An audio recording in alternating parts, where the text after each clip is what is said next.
Just to check whether can you hear me? Am I audible?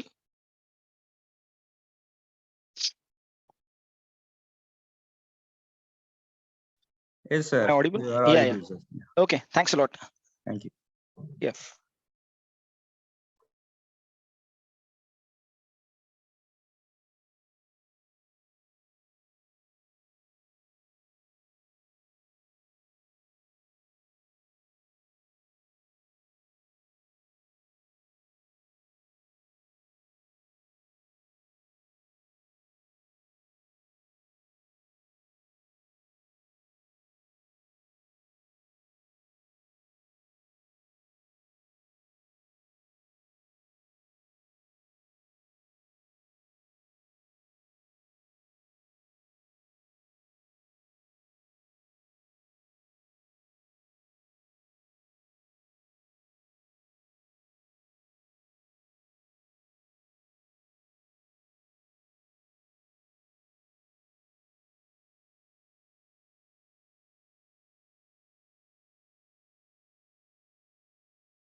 Any questions to those who are here?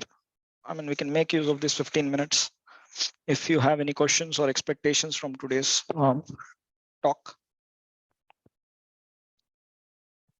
Saurav or Chandni?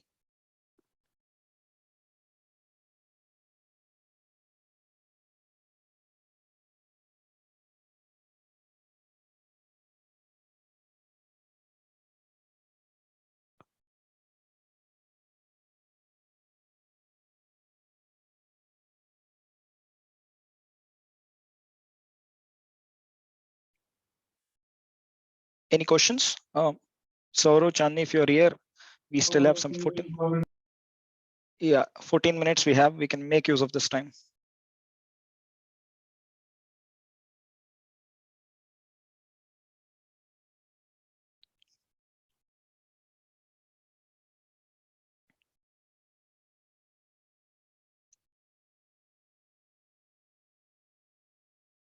Do let me know if you have any questions. So I'll take it. So I'm just muting my mic, but if you have, I'm just there.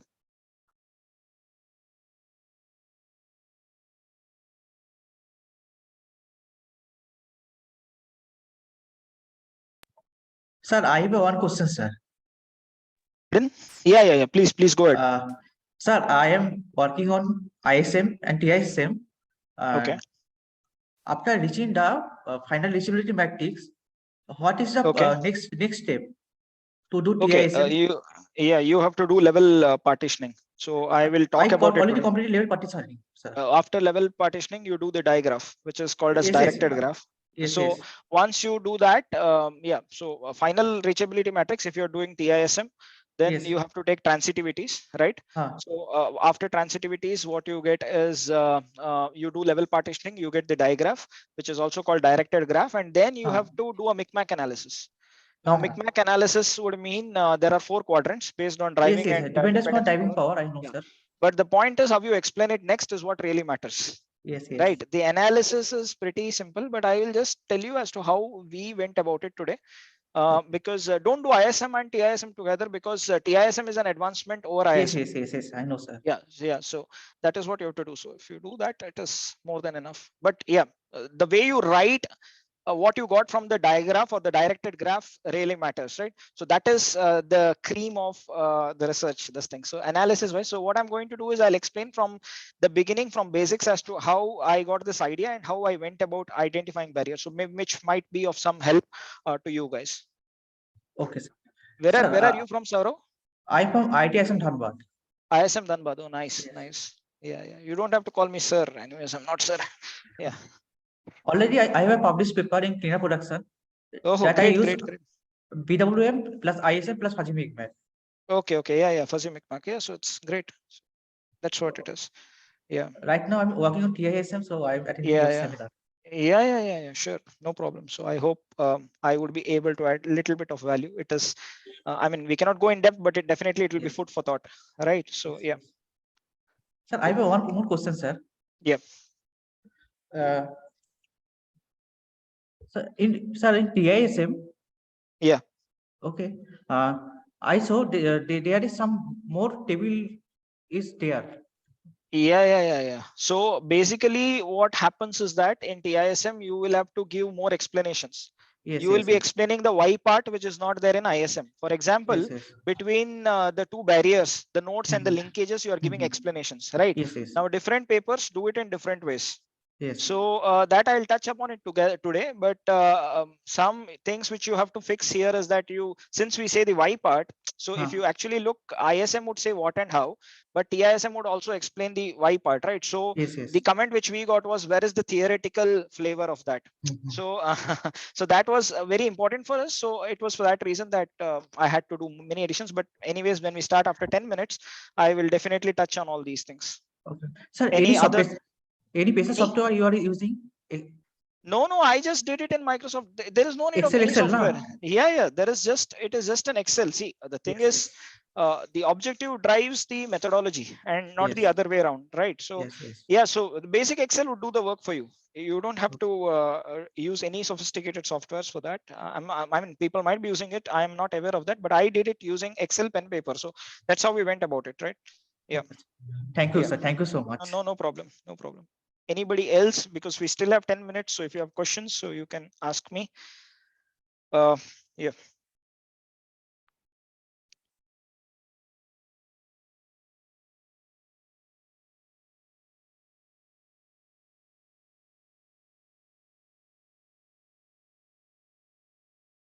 Okay. Thank you, Asit sir. Yeah. But we still have 9 minutes. If you have any questions, please feel free to ask, because maybe I can answer some questions at this stage. Those anything on TISM or anything else that you want to know on research.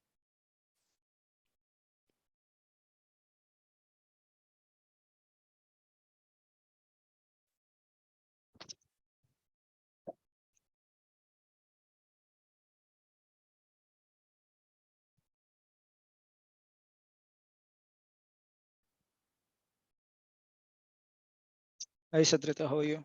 Hi, I'm fine. So we'll just wait for 10 minutes. Yeah, that's fine. Yeah, I just thought that since we have some 9 minutes, why waste it? Sure. Yeah.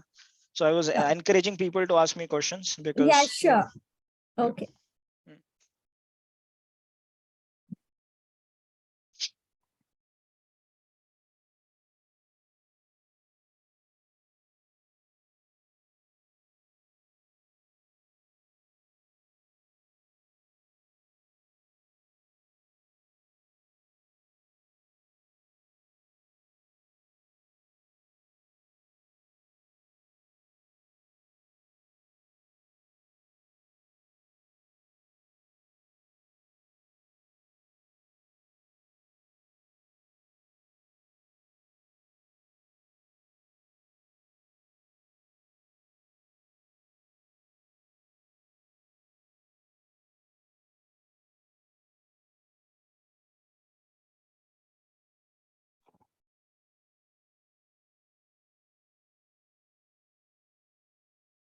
Any questions? Anybody who's there? So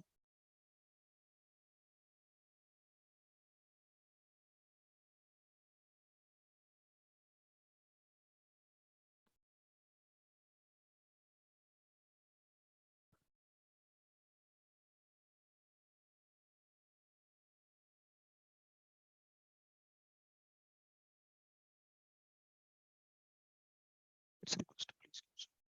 Okay.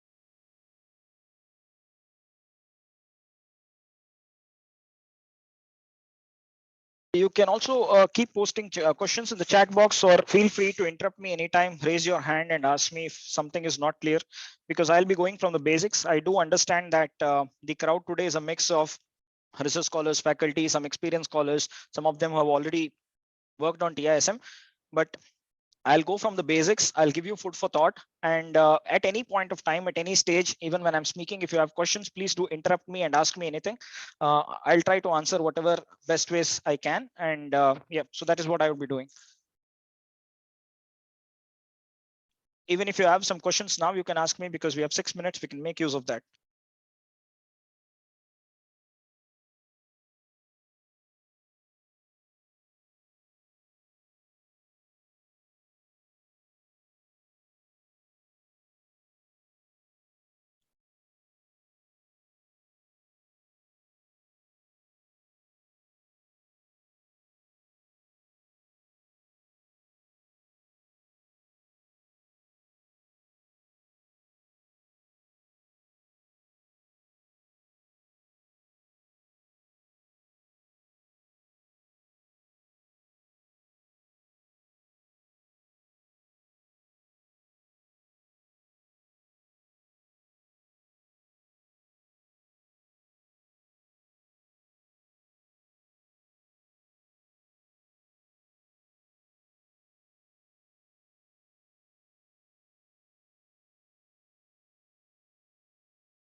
Yes.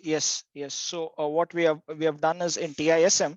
I'll also, thanks for the question, Praga. So in TISM, initially when we submitted the paper, we did not include much of the theory, but the first comment that we got was, what is the theoretical flavor?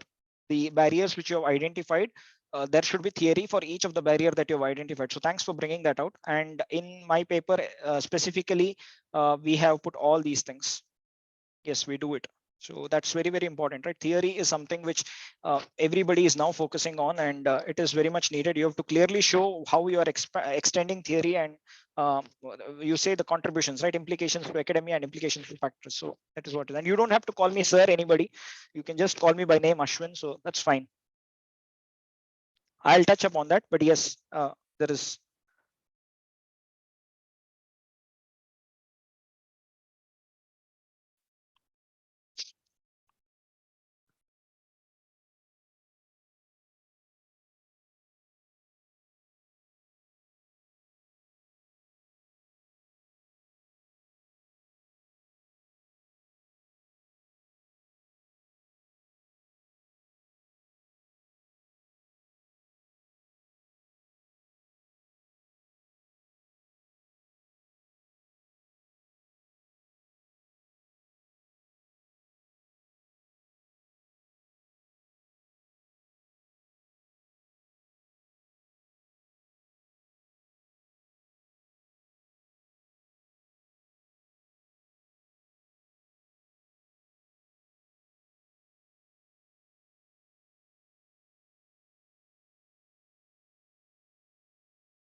Hi, Ashwin.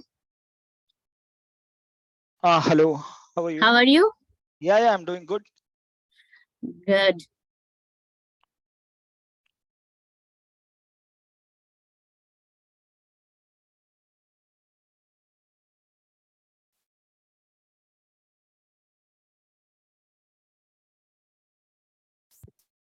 So how are you finding there?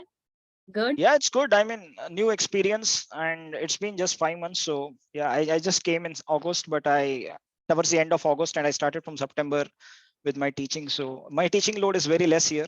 So I just teach around 100 hours a year. That's it.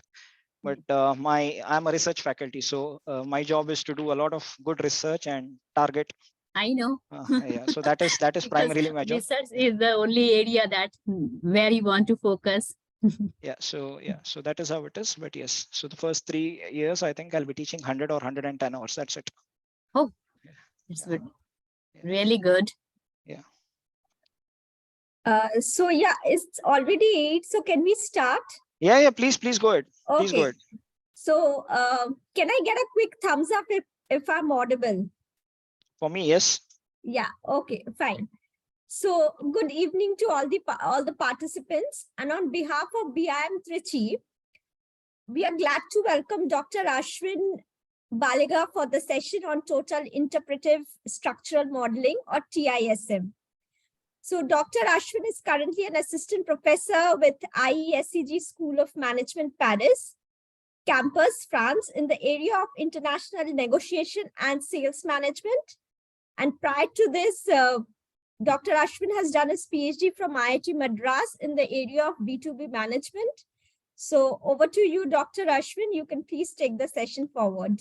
Yeah. So firstly, thanks a lot, Sadrita. Asit sir, I think he's not here because I saw his post in Calcutta. I think he was in Calcutta, if I'm not wrong. So it's been a privilege for me to be here, and I was extremely happy when Sadrita and Asit sir invited me for this, and also said that they are doing this, the participants are there today, and they would not be charging anything. So I also told them that as a gesture from my end, it would also be free of cost, that I'm also not charging you, and I'm putting it on record as well. Okay, so I'm extremely happy to be here, and I have been told to speak about TISM, which is Total Interpretive Structural Modeling, which was a part of my research, which I did in my PhD. So my PhD was more on service failure and recovery in B2B markets. I'll touch upon that as to what it is. Now a little bit about my school. So basically I'm an engineer by profession. So I hold a bachelor's and a master's degree in engineering, but then I worked, and my work was more in a steel industry setup where I was interacting closely with customers and the company, and that is where the interest in marketing all began, right? Am I speaking faster? Because I usually have the habit of speaking very fast. So please do let me know if I go fast. Point number one. The second thing is that, at any stage, if you have questions, what you can do is always interrupt me in between and ask me. You don't have to put it in the chat box. I may not be able to monitor, but what you can always do is that you can, so this is what I like, so that you can ask me for clarifications there. And third thing is, whatever I'm doing today is based on what I have done. So, you will find that different people do it in different ways. Okay. But, ultimately the outcome is the same. Okay, but the thing is, it can any particular method or anything, when you do it, there are multiple ways of doing it, and I have chosen a particular way, and there was a rationale for doing it in that particular way. So I'll be explaining as to what I've done, while I'll also discuss what are the other ways in which other researchers have done. So is that fine? Am I audible? So I did not ask that. Yes, am I? Yes, okay, fine. Yeah. Fine. Okay, so my thing will not be on PPTs, because I usually don't believe in PPTs. So what I'll do is that I'll show you the documents which I had kind of created, and it is based on these documents. It is based on these documents that I'm going to explain things to you. Okay, now the topic which, so let me share my screen as well first. So are you able to see my screen? Are you able to see my screen? Okay. Yes, sure. Okay. Yeah, fine. Thanks a lot. So the topic which I will be discussing today is actually one of my paper, which is published in Journal of Business and Industrial Marketing. So if you take it B2B marketing, there are two premier outlets. One is IMM, which is the best, the A-star category. We have JBIM, which is also equally good, which is in A, and then there is Journal of B2B Marketing, which comes in category B as well. So that is how it is. So this is JBIM, which is a good A category journal. And so before I directly jump into the topic and explain what TISM is, I want to tell you how did we go about it, because method wise you can always do it. I'll be giving you food for thought today. So what I would explain to you today is food for thought, and you can and I'll also give you resources where you can see things and you can read, because there are many papers which you can read, and everybody has their own way of explaining things. So I will explain as to how I have done. I'll also take two more papers as reference, and I'll be explaining that as well. Okay, so before I proceed further, so these are some of the useful links. This particular thing I'll be sharing in the chat box maybe, which I recommend all scholars to go through. So these are some of the useful links which I have found to be very, very useful. The one is on New Scholars. Now, what is this New Scholars? So it is run by a student from Cranfield School of Management, and every week they have got different speakers who discuss on different topics pertaining to qualitative and quantitative aspects of research. So you have all the videos there, close to 65 videos, and they're all long sections, long sessions with reference material, reading notes, which is provided in the comment section there.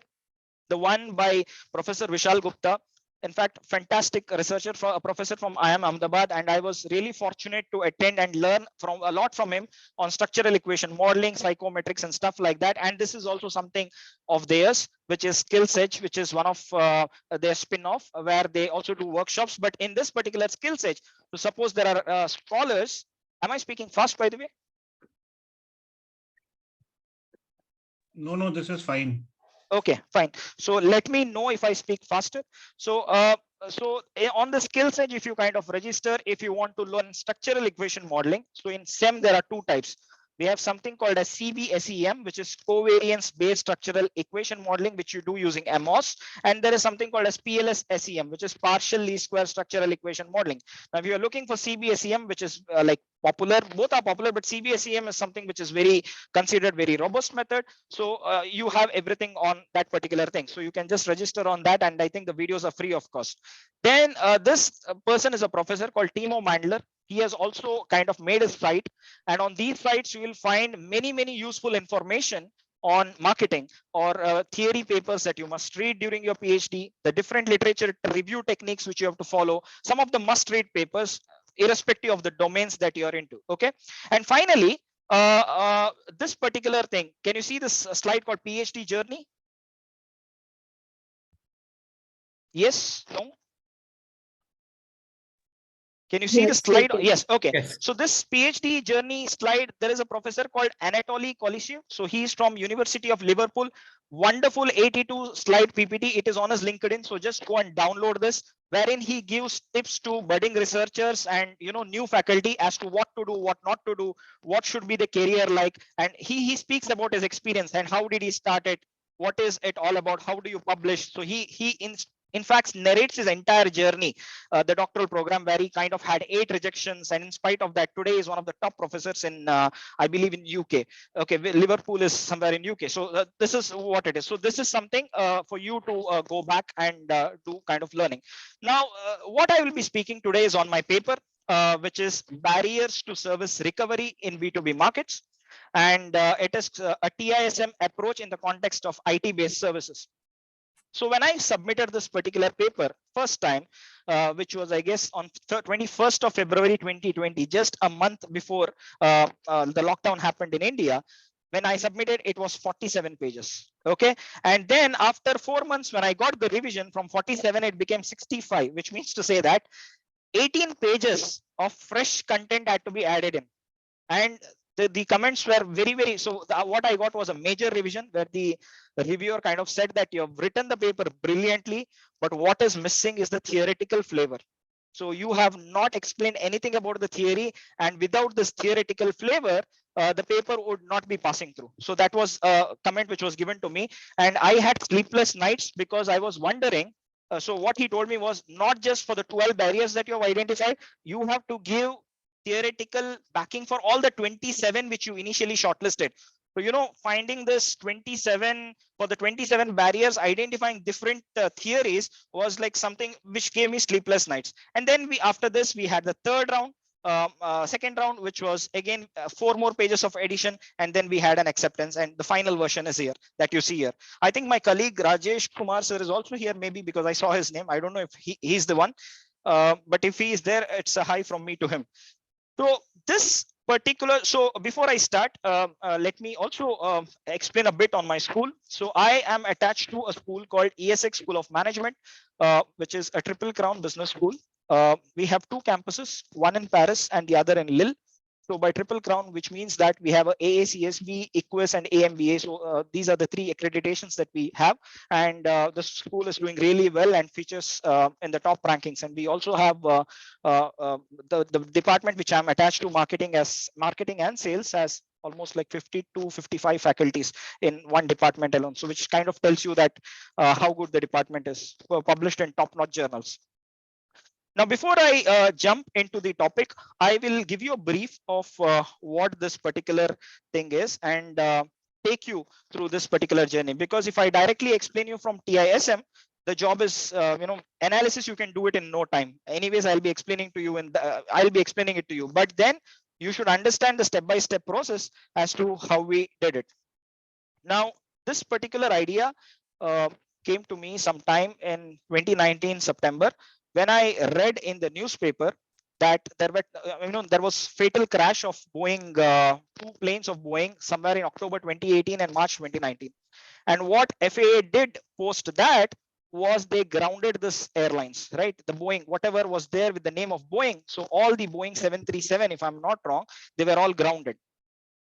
So when I was having a cup of coffee with my colleague, Rajesh sir, so I just told him that, look, the company wants to do something, they wants to fix the problems, but this is not happening.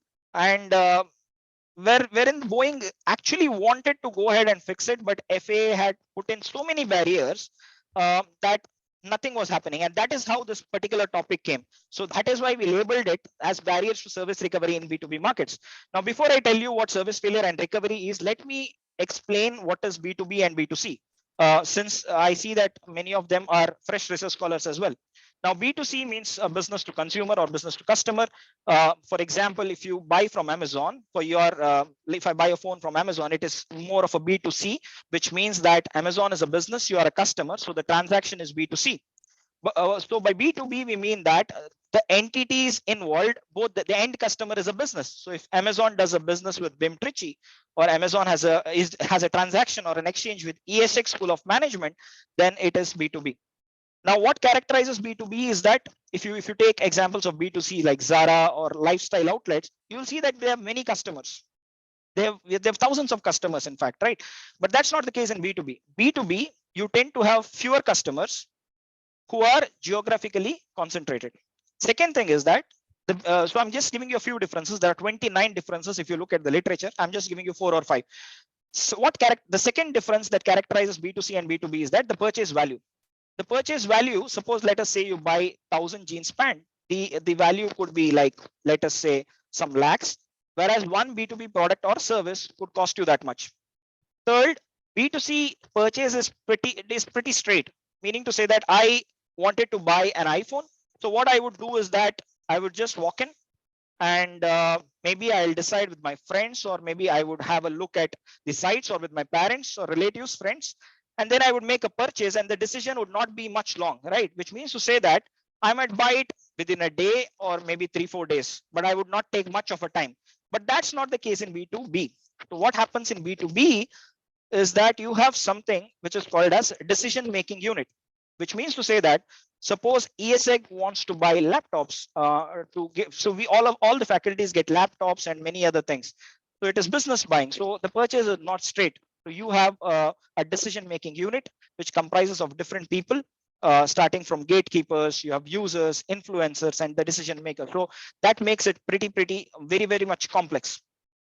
And finally, there is something called as domino effect in B2B. For example, let us say that you bought something from Amazon. You ordered a phone from Amazon. You ordered an Apple 14 Plus and you got something like Apple 13. Now there is a service failure.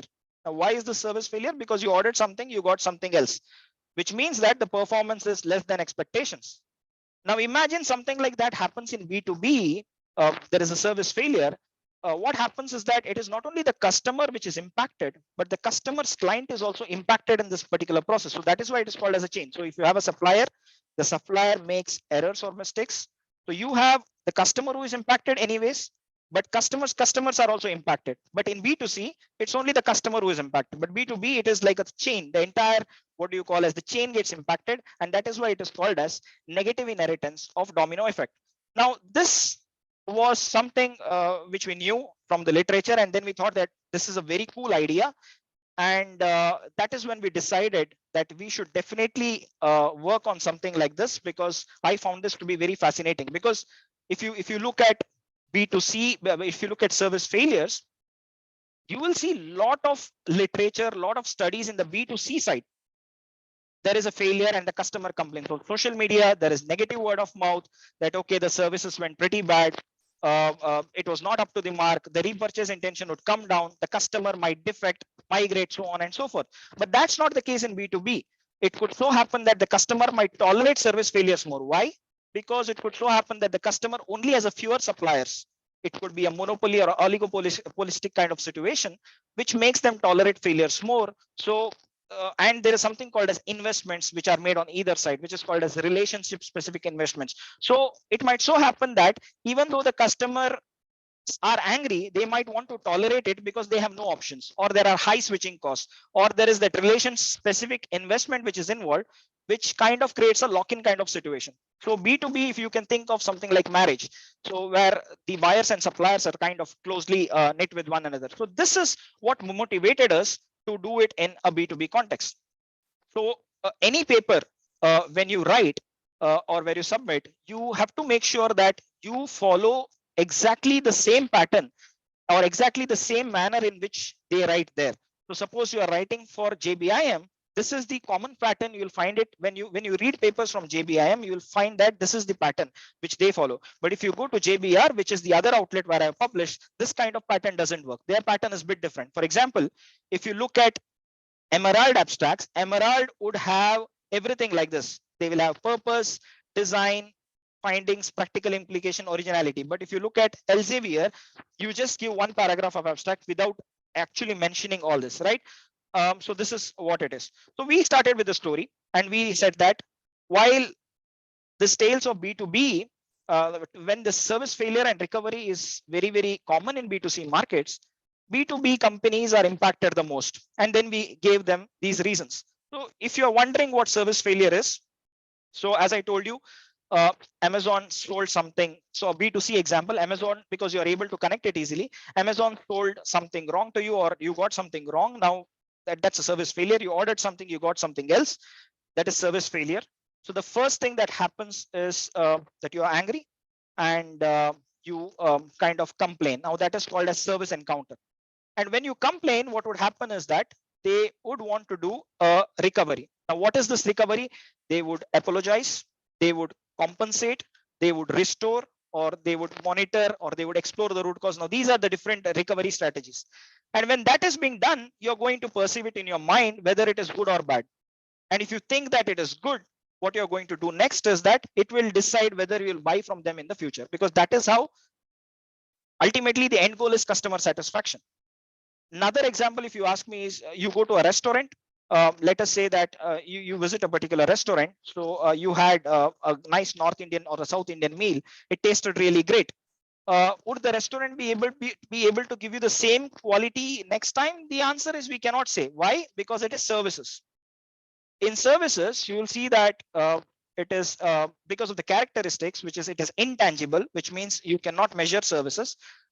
Second thing is that there is heterogeneity involved. There is simultaneous production and consumption. So it could so happen that when I teach in my class, I teach well today, but the next class, I cannot guarantee that I would have the same enthusiasm as I had in my previous class. It could be one notch better. It could also come down. So that is the thing with services. So irrespective of the best efforts the service provider puts in, no service is perfect and service failures can happen. So this is the what do you say, the background of service failure and recovery, which means to say that you do a mistake, the customer gets angry and they complain, and then what you do is that you start something called as recovery, which is you apologize, you compensate them, you fix the issue, so on and so forth. But you have to see that the impact is more in B2B. Why? Because in B2B, it is not only one customer which is impacted, it is the customer organization as a whole is impacted, and the customer's client also gets impacted in this particular process, which makes it very important to study. And unfortunately, we did not find any, fortunately, we did not find anything in the literature which kind of identified, okay, as a service provider, I want to help, I want to set right the problem, but I'm not able to do so. And this was a big gap in the literature, which we thought that, yes, now this is what we have to do. So any questions until this stage that you have, please let me know. See 3 in the chat box. Yeah. Any questions until this stage? Ask me anything, that's fine. I mean, any questions?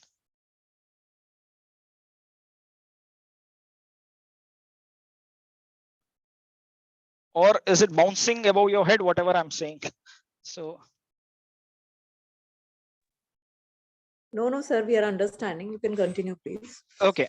So fine. So then we gave the context. So when you write in the paper, the introduction has to be very, very clear, that you directly attack the kind of problem, you tell the issue directly, which is you give the background and motivation. Okay. And then you also scope it down. You give the scope and research questions. And when we read the paper, we found that in JBIM, this is the pattern they followed. And then what we said, that we argued all this and we said that by this research, we are answering 2 research questions. And the first question is, what are the various barriers to service recovery in B2B markets? That is point number 1. And second thing is, how are these barriers interacting with each other, and how does it cause disequilibrium in this particular system? So that was the 2 things that we wanted to answer. So we had research questions, we had the objectives, we had the RQs.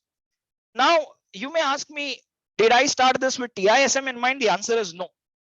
It is the most important mistake that most of them do, is that they think of TISM and go in that particular direction. You always have to remember that it is the objective which drives the methodology and not the other way around. Now for this particular question, I could have tried different methods, like I could have tried a multiple regression maybe, but the problem is that if I just go with pure qual, then I would not be able to I would be able to find the barriers, but how is it exerting more influence on one another, I would not be able to find out. So that was kind of ruled out. So pure qual was ruled out.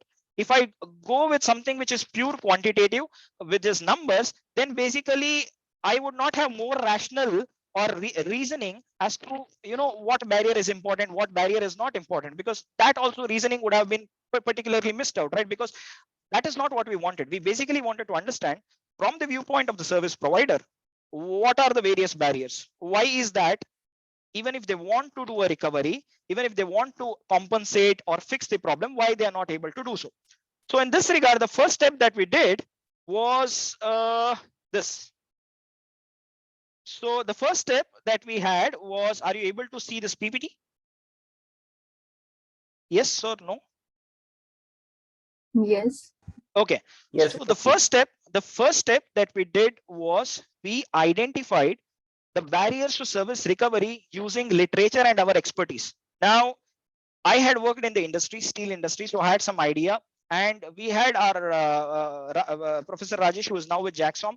So he had worked for 25 years in the industry, and he also had some things. So what we first did is that we looked at the newspapers. We had some practical understanding since that we had worked. We had hands-on expertise on these things. We had some fair idea. So we started jotting down the different points. We started writing it down on a piece of paper. And then we again went back and searched for those things in the literature. Sometimes it could so happen that what you see, you might not see in the literature. That was in our mind initially, but the notion is wrong. So these days, if you see, the research is interdisciplinary. So for any of the topic or a keyword, you will definitely find some source in some of the journals for sure. And that is what happened, for us in this particular case. So what happened as a first step was that we found out a list of 27 barriers. Okay. what could be the 27 barriers to service recovery. And as a second step, what we did was that we reached out to 5 senior experts in the IT domain, because we did it in the context of IT based services. And why IT? Because IT, the service failures are pretty fast, right? So if you look at SAP implementation, you might be knowing what SAP is. Companies use SAP to boost their performance and productivity. But what is happening is that a dark fact of that is that though it is very good, it enhances your productivity, 50 to 75% of these projects will result in failure. So that was a hard fact which was there, which we got from some market research agency reports. And that was like, that motivated us even more. So we reached out to 5 senior professionals in the IT industry. And they were all in the top tier. So in B2B, the data collection is very, very difficult, because you can actually only, you have to build personal networks, relationships, and then you can do. So in this case, again, Professor Rajesh expertise helped us a lot. Having spent 25 years in the industry, this was easy for him, and we personally made field visits. We visited them. I will also email the documents after this as to how we made it, because basically what I see is that when students make the questionnaire, they do wrong questionnaires. So what they do is, people ask personal information at the very beginning. That is, what is your name, how many years of experience. That is something which you have to park at the end. Why? Because when people fill that half a page, their energy will be drained. So what we did first is, we met these experts and we clearly explained them the purpose of the study. So what is the study all about? We also followed the recommendations of Wesley and Johnston et al. 1999 to make sure that these 5 experts were indeed experts and they had first-hand experience on dealing something like this, because that is very, very important. Now, for example, what I always do in my surveys whenever I float is that even if it is a survey, I will have a question where I say that, could you describe in brief the service failure and recovery episode that you experienced? Now, if the person is giving me a B2B example, I know that, yes, this response, by reading the response, I can know that, okay, this is fine. But if there was a person who worked in B2B, but he gave me an example saying that the mixie got spoiled and I went and gave it back. Now that doesn't qualify. Why? Because it's a B2C example. So I straight away discarded that kind of thing. So this was not in this research, but in the other research, which I'm going to send shortly to a journal. Now, once that was done, we gave it to them. We gave them a list of 27 barriers and we explained them each and every step. We said that this is what it is. And we gave them a piece of paper listing 27 barriers and short explanations, and which I'm going to show you now. So what is that? Let me also show you now itself so that it would be easier for you. So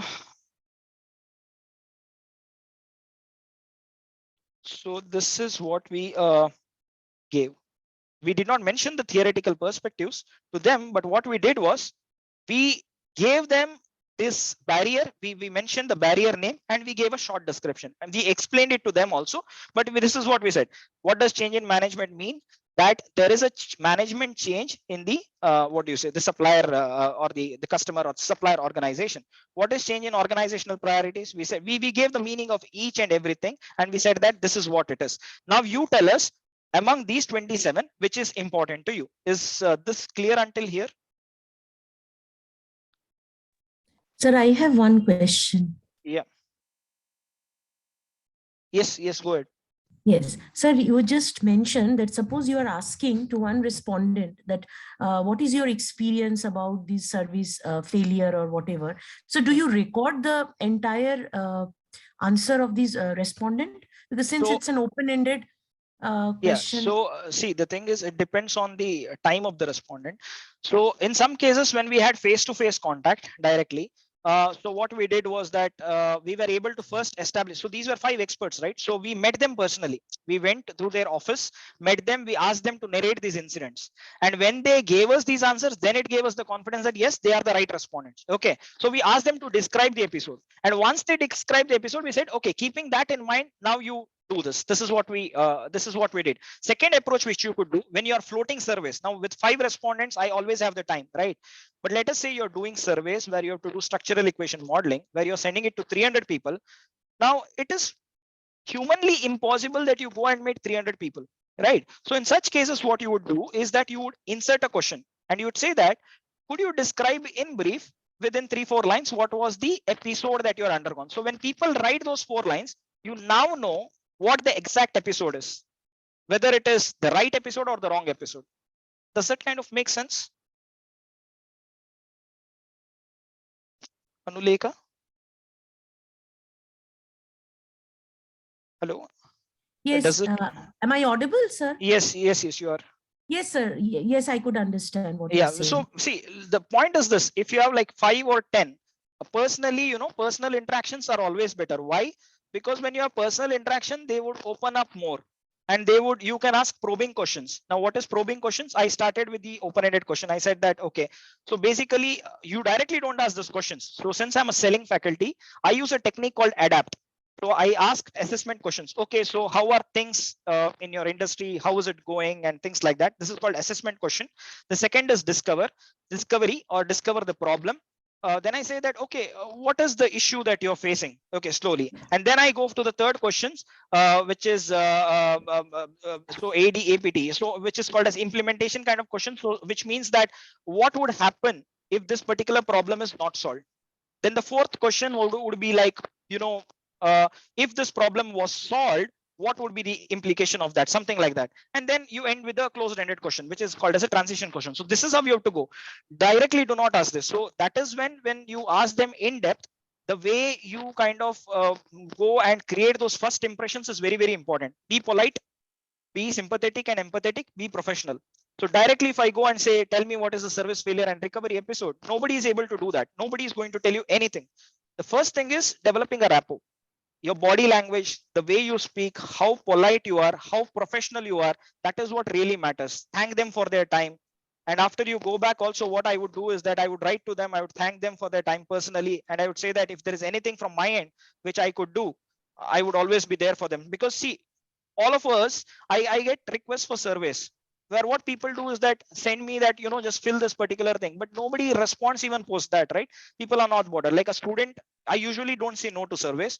A student sent me a survey, I don't know, from some IMM, he sent me, IMM is a journal, sent me a survey and I filled it. There was no response. I said that I've completed it, no response. And after 25 days, he sends me another one that this is second survey, last chance to fill it. Okay, the same survey. Now he has not even checked that whether I have filled the survey or not. Now that kind of puts you off. And again, after 30 days, he sent me a second survey, which I said, like, I have no bandwidth now to do. So, the initial things that you do matters a lot. So is it clear, Anuleka, until here? Like when you have smaller sample size, go and meet people individually, something between 5 to 10 or 15, you can meet people individually, provided they are in your boundaries. But if it is bigger, then these days even technology is also there, like Zoom. Like I'm in Paris, you are in India, so we are speaking. So that is also a possibility if they have time. But be very polite, respect their time, be professional, be sympathetic and empathetic. Is it okay? Yes or? Hi, Dr. Ashwin. Yeah. Am I audible?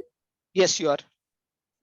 So for TISM, what should be the sample size? Like you have mentioned, the small sample size would be more. Yeah, so the thing is, different papers have different sample sizes. TISM can go with any number of samples. So if you read a paper in Technological Forecasting and Social Change by Professor Rajesh from BIM TRICHY, he has done it with 3. I have done it with different stages, 5, 11, 5, which means I have not only identified the barriers, what I've done is that I have not directly given the barriers. What I did is that I wanted the experts to tell me amongst the barriers that I've identified, what is important to you. And that is why you will see that in some papers, this step is not that. They directly go to this step. That is step 2. That is what, when I think there was a question from a student at the beginning, when he was telling me that he's working on TISM. The point is, how do you want to design a study? When you're targeting higher journals, the study needs to be more robust. So if you see, it is 5 here in the first stage, which many of the papers don't do. What they do is they just identify whatever they believe is important and they directly give it. Not wrong, it is right. But the thing is, what would happen by this exercise is that that researcher bias is gone. Okay, you are now asking them, among this, which do you think is important? And not only that, I did not stop at that. I also told them, if there is any barrier which you think is important, please do let me know. And they said that no, this is an exhaustive set. So that kind of gave us the confidence that it is fine. Did I answer your question, Himaswita? Yes. So I have one more question. Yeah. During the interview time, have you find any new barriers like that which you didn't find in the literature? Is it something Yeah. new Yes. barriers? So yeah, it was something called consortia approach, and that came because of my brilliant co-author Rajesh Kumar sir. So he has worked for 25 years in the IT industry, and I will explain to you. There were 3 barriers which he himself knew were very, very key barriers, and I struggled to find literature because I could not. I read at least on this particular domain, the service failure and recovery. I've at least read 1,000 papers till date. Okay, and I never came across something like this. And we got something from some sustainability literature. We got something from project management and things like that. So it is interdisciplinary. So yes, we not from the interviews, but prior to the interview, my colleague kind of helped me find out this. All right. Thank you. Okay, is this clear? Anybody else wants to ask me anything? So you can ask at this stage because every stage is important. I have a question here to ask. Yes, so, please. As about the sample size, my question was, so maybe you are taking this open-ended interview only, I'm saying. So, where do you like, so in the process, do you realize like your responses are getting repetitive or no new factors are going to emerge at this stage, and then you decide that, okay, here I can stop? Yeah, good question. So coming to that, in this particular stage, this particular stage was not creating the matrix. This particular stage was from 27. I wanted to know from these 5 experts what is important to them. So there are 2 ways of going about this. 2 ways. One is something called as a Delphi technique. You might have all heard of Delphi technique. Now the problem with Delphi technique is it will have many iterations. Okay. Now what I use is something called as gauge RR method. Now, what is this gauge RR method? You can go back in my paper. I've cited a paper. You can go back and see where we say that 80% or more where there is consensus, you straight away stop at that. And among these 5 experts, we did find that. Am I getting some background noise? I'm getting some background noise from somebody. Yeah. So among these 5 experts, what happened was that these 5 experts clearly said that 12 there was consensus across 5 acres. 12 were like straight cut. Okay, so that means 12 is very, very clear, and then that is why we chose 12. Is that kind of makes sense? Because now you see that from 27 which we identified, the experts who are in the topmost level, which means they are in the top management, CXOs, directors, they say that this is the ones, and they were having close to 30 years of experience or something. So which made us believe that this is right. And we also had a guess initially that this would be the case, but then certain things emerged like technological obsolescence, which we never thought of. Something like that would be important to them, but then that proved to be the biggest game changer in our paper. Is this kind of making sense, Sadrida? Any other questions? No, not from my side. Okay, anybody else has a question, please do ask me, because this is important. So what I see in papers is that people jump this but directly go from year to year. Correct, that is what most of them do, but I did not do it because when you're submitting it to higher rank journals, what they want is more rigor. What they want is to see that what you have done, how you have. So when I did this, I used a gauge RR method, but for my friend whom I guided on PhD on his MS thesis, before I came to Paris, so he worked on identifying the different performance indicators, factors influencing the performance of incubators in HEIs. Now from literature, we found 45 performance indicators, 45. Now 45 is a huge list. Okay, then what we did was we employed a Delphi technique, and we got people from incubators who are at the top ranks to do this, and that went 7 rounds. After 7 rounds, we reached at 18. So you see the point, right? So it can go in different ways altogether. And then again we used a second one, which was little different from mine, because we wanted to make it more robust. So you can do it the way you want, but the process outcome is the same, and result is always the same. Is it okay? Now why we do all this? The more rigor that you use in this particular thing, the more finer output you'll get. It is something like filtration. I'm getting some noises. Yeah, so the more rigor that you apply, the finer would be the output. So I'm just getting some noise. Yeah. So the more rigor that you use, the more filtration you do, the much finer will be output. So that is basically the idea. Any questions at this stage before I proceed to the next? Is it okay? Yes, no?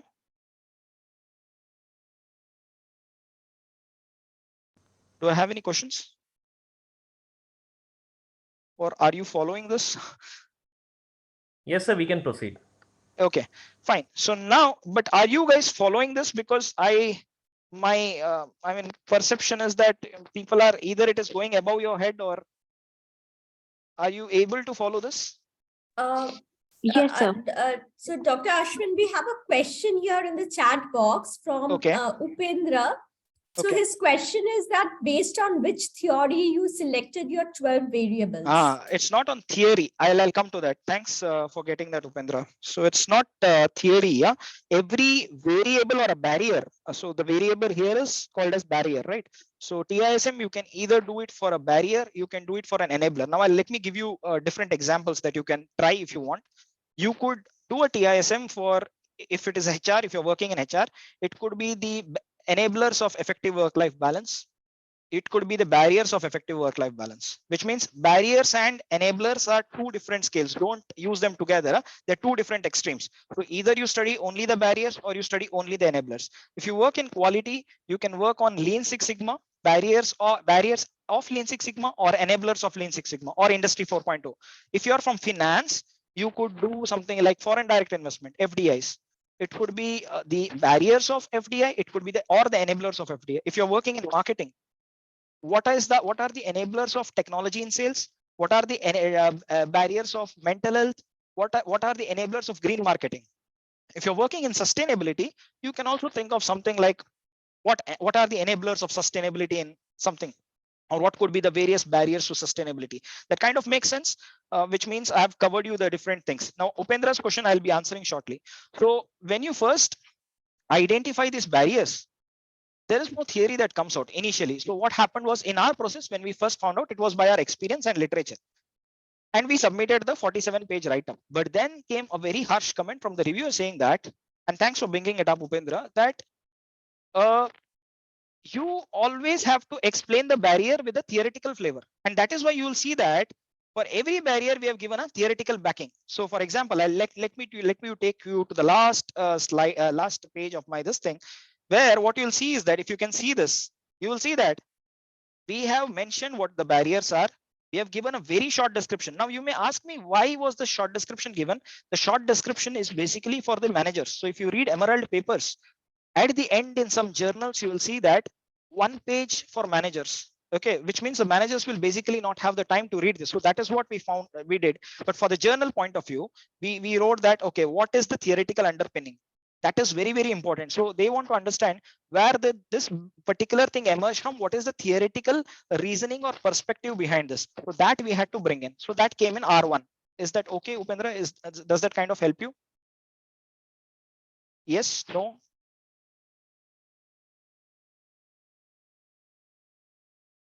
Able to. Okay. Now, the first barrier that we have is change in management. I'll quickly go through this. Now, why am I explaining you the paper is, if I don't explain you, if I go to TISM directly, you will not be able to make the head or tail of what I'm saying. So that is why I'm going to quickly explain this. It might seem boring, so bear with me for 5 minutes from now.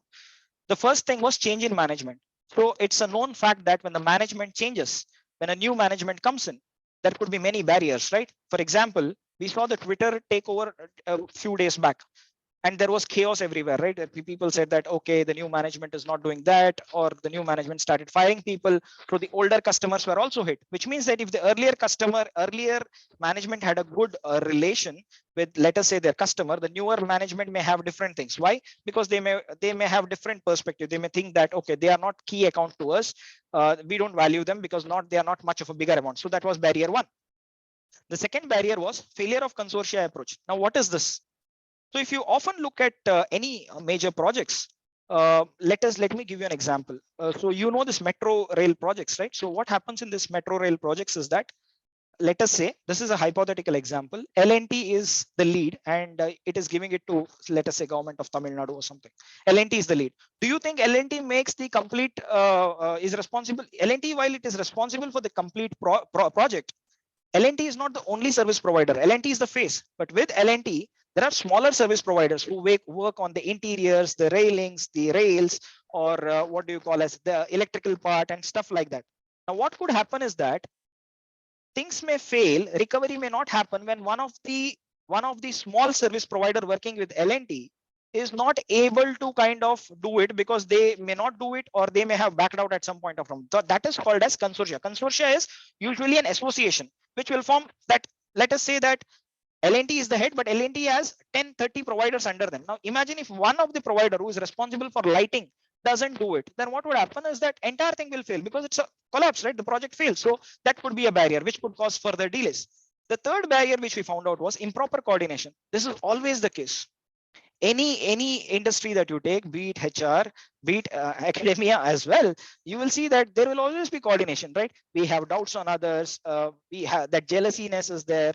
One department will think that we are elite. They may do knowledge hiding, which means to say that why should we pass this information to others? We are all worried about our success, right? Look, I'll give you a research example.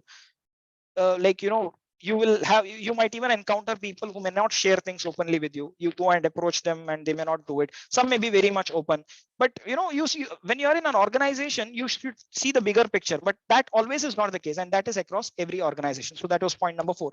The 5th point was improper recovery strategies. Now, what do I mean by this is that, let us say the customer had an economic loss. Now I gave a faulty product.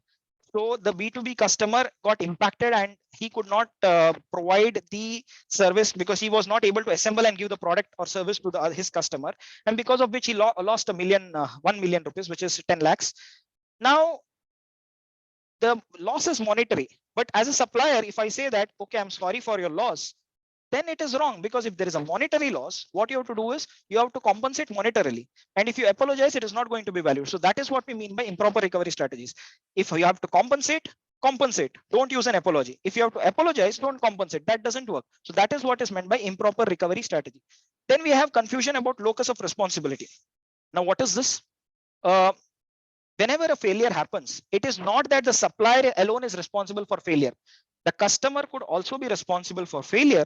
And then there could be a third factor, which is called as force majeure or environmental factors. Let me explain this in a minute. So basically, a faulty product was supplied, supplier is responsible. But there was a case when I was doing my research, I went to a TVS motor company, TVS something company in Padi, which was some 30 kilometers from IIT Madras. They had a beautiful filter, the customer, and the painting was done by some company. And the manager told me, this happened right in front of my eyes. The paint was peeling off. Now the customer said, useless service provider, their painting is absolute crap. But then when they came and did the root cause analysis, they found that the filter itself was faultily designed. Now, who is responsible? So you get the point. So before you do a recovery, you should be, and they did not do a recovery. Why they didn't do a recovery? Because they were not responsible. But then what we say is that before you start a recovery process, before you compensate and do things like that, tell them, find out who is the entity responsible. If the customer is responsible, there is no recovery. But tell them that, look, your design is faulty and that is why this is the case. Now, what is force majeure? During the COVID times, we found out that there's no problem from the supplier, there's no problem from the customer, but lockdown was in place or heavy rains, because of which the supply did not happen. And because of this, it impacted everybody. So this was the 5th one. The 6th one was operational cost. Now, if you obviously know that when there is a failure, you need to recover. Why is that I have to recover? Why is that I have to fix the problem or correct it? Because if I don't do that, the customer would likely defect from me, right? The customer would leave me or move to other providers. But in B2B, as I told you, that may not be the case because we have fewer suppliers. So some of them might take advantage of it and say that they may view this recovery process as cost, because whenever I'm restoring or repairing or answering to you, there is a cost component which is involved. So they may think that this is cost which is involved, so we are not going to do this. But it is wrong. Why? Because the customer could forward integrate, backward integrate, or at some stage they may also have what we call as at some stage they may also find some other suppliers and they just go with them. So don't see it as an operational cost. So operational cost is also a barrier. Then there are people issues. Now, how is improper coordination and people issues different? Improper coordination is within and between departments. Now, people issues is between the people, right? So these are two separate barriers. Now, what is people issues? People are also weird, right? So, infighting could happen, or you are not training your people properly, which means to say that I have not done a right hiring. So this is particularly that happens, which we see in most of the places where you have not done the right hirings. You have done some favor, you've got somebody, but you see that they're absolutely useless, they're not able to do, which kind of creates a ripple effect. Now, what is ripple effect? It means to say that I have hired somebody, but the person is unfit for the job, so I have to hire somebody at his place. So this kind of creates a lot of issues, which kind of snowballs and creates barriers. Okay, that was the 7th barrier. 5 more I have. The 8th barrier was severity of failure. Sometimes the failure may be so severe, the spillover may be so high that the company itself is confused. What should we do? Let us say that you gave a faulty product. Let me give you an example. A faulty airbag was supplied to a car manufacturer, and the airbags were put in the car, and let us say that accident happened and the person lost their life. Now, can this be reversed? The answer is no, because the person lost their life and the severity is very, very high. In such cases, what kind of recovery would you do, right? Nothing is valued there, neither your apology nor your compensation nor your restoration, because the person, some accident has happened, right? This can happen in a B2B setting as well. So that is something which is another barrier. Then last 3 is technology obsolescence. Especially you see this in IT industries completely. Thanks to my brilliant author Rajesh sir for this particular point. Now, what is this technology obsolescence? That technology is changing at a faster pace. Few days back, iPhone 10 came in, 11 came in, 12 came in, 13 came in. I just got a 14 plus last month, and now I get to know that 15 is coming next. So similarly, if you see new versions are coming, which is what they're doing is that they're bringing in new things and they're they slowly phase out providing support to the older versions. Now you may say, what is new in this? Here is the point. In B2C, it will not impact you much, but in B2B, when you buy, a product would go in lakhs or crores of rupees. So you need a minimum time frame to give support. But if you're not able to do that, then it becomes a big problem. So let us say that they have phased out support for products which are more than 10 years old. They initially said that yes, we will give you up to 15 years, but at 10 years they stopped. The customer made a purchase keeping 15 years in mind. Now at 10 years, if they stop, you see that there is a problem. So that becomes another barrier. And finally, the 2 more barriers are poor top management commitment, which happens in most cases, right? If the management itself is not motivated, if the management itself, the existing management is not motivated, they may say that, oh, I mean, let's see, what do you say, a short-sightedness there, or a short-term focus, they are not customer centric, then the entire purpose is defeated. So if the management itself is not patting the backs and saying that do it, then obviously there is no point. And finally, the last barrier that we have is confusion about whom to recover. Now, basically, when there is a failure, they have even the employees would have confusion. Whom should we recover first? Whether it is the customers, or whether it is the employees, or whether it is we have to improve the processes. So the service triangle, service management theory, that service triangle, which says that we need to find a right balance.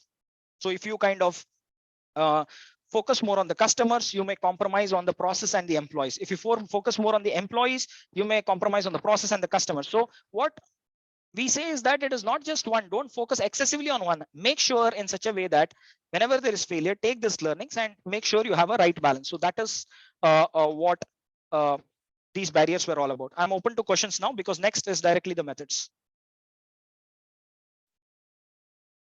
Any questions at this stage, or something that you did not follow, please do let me know.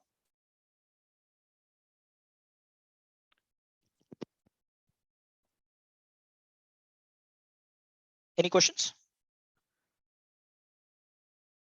There's a question from Sonia.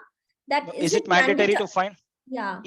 Sonia, the point is this.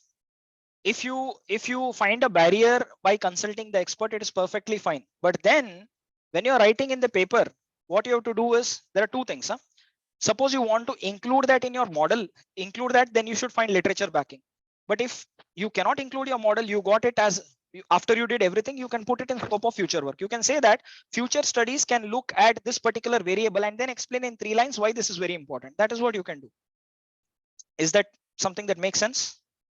Because see, if you design everything, see, that is why we did this particular process, right? Because we did not want anybody to come back to us and say, why were these 27 or 12 identified? We wanted to tell them that basically, look, these 12 are not the ones we gave. Though we found out from literature, we also told the expert, we also asked them for suggestions, and this is what they kind of agree on. So that is how it is. So which makes it robust. Is it okay, Sonia? Hi, Dr. Ashwin. Can I go? Okay. Yeah, please. Okay. So like you have mentioned in TISM, there will be enablers or there will be barriers. So yes.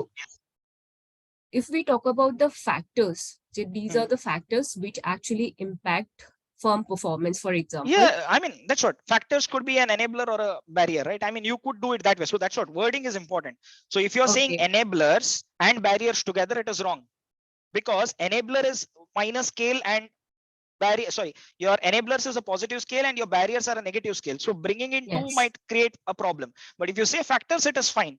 As long as it looks something. See, what does factors mean, Himaswita? It is more of an enabler, right? Yes. That's it. So you answer the question there. So basically, when you say factors, your factors are only enablers. Your factors cannot be barriers. Yes. Correct. So that's what, you cannot have two ends of the spectrum. So suppose you say factors and you bring negative side. As a reviewer, if a reviewer is pretty sharp, like what I do when I review papers is I look at all these points. I never reject a paper. Whenever I review, I never reject, because I know that I put in so much hard work. So recently I reviewed one paper for JBIM and I wrote 2 pages of comments, and I also wrote some sections for them and gave, because I felt that the person puts in work, so you help them out. So some of them build on it, some of them don't. So when I did recently for one, I gave them the list of comments and I said that please address this, and in return, within 10 days we got it back, and it said that okay, this have been incorporated, and I had to reject it, unfortunately, because the person did not address one bit of it. Just wrote we have addressed all the comments. That's not the way. So if the reviewer is saying comment this one, then you say that thank you for the comment, we have now made the new changes in page so and so, the first 3 lines ... the last 3 lines. So this is how you put it, right? So that is how you go about it. But if you don't do that, then responding to reviewer comment is very, very critical. Paper writing is one part. Revision is very, very critical. It is like rewriting the paper. From 47 we went to 65. My hair turned gray actually doing that, because it was extremely difficult for me, right? And it was trauma, and I felt like, I mean, it gives you extreme thoughts. I was going mad, and my colleague Hari, who is also in BIM, and I shared it with him initially when I got it, and I said 12 barriers, and he told me, "Na ho paega, 12 finding 12 theories." I told my guide, he said, just pull down. And then we started digging, but we did not give hope. We started digging, and then we found it out. It took me 2.5 months to reply to them, but then luckily it was COVID time. Otherwise you get 1 or 2 months. COVID times they gave us 3 months. So in 2.5 months I was digging every day, because I had JBR and JBIM in parallel revisions, which was actually same topics but 2 different things, right? So it was driving me nuts. And but then you dig, you find, and then you check. So that's how you do it. Have I answered your question? Yeah, I have one more question. Is there any minimal number we need to consider while doing the TISM? Like you have considered 12 factors, right? Yeah, see, it's not like that. See, the point is this, Himaswita. Very good question. In fact, I was about to come to that, but very, very good question. See, you have 12 factors. So what will be the matrix like? 12 cross 12, right? Yes. The matrix is 12 cross 12, which means 144 entries minus 12 diagonal elements, which means 132 entries. Now you tell me, if I have 20 factors, how much would be my matrix? 20 cross 20, which is 400, minus 20, which is 380. Do you think a person on earth with no incentive to do your survey, will anybody fill it? The answer is no.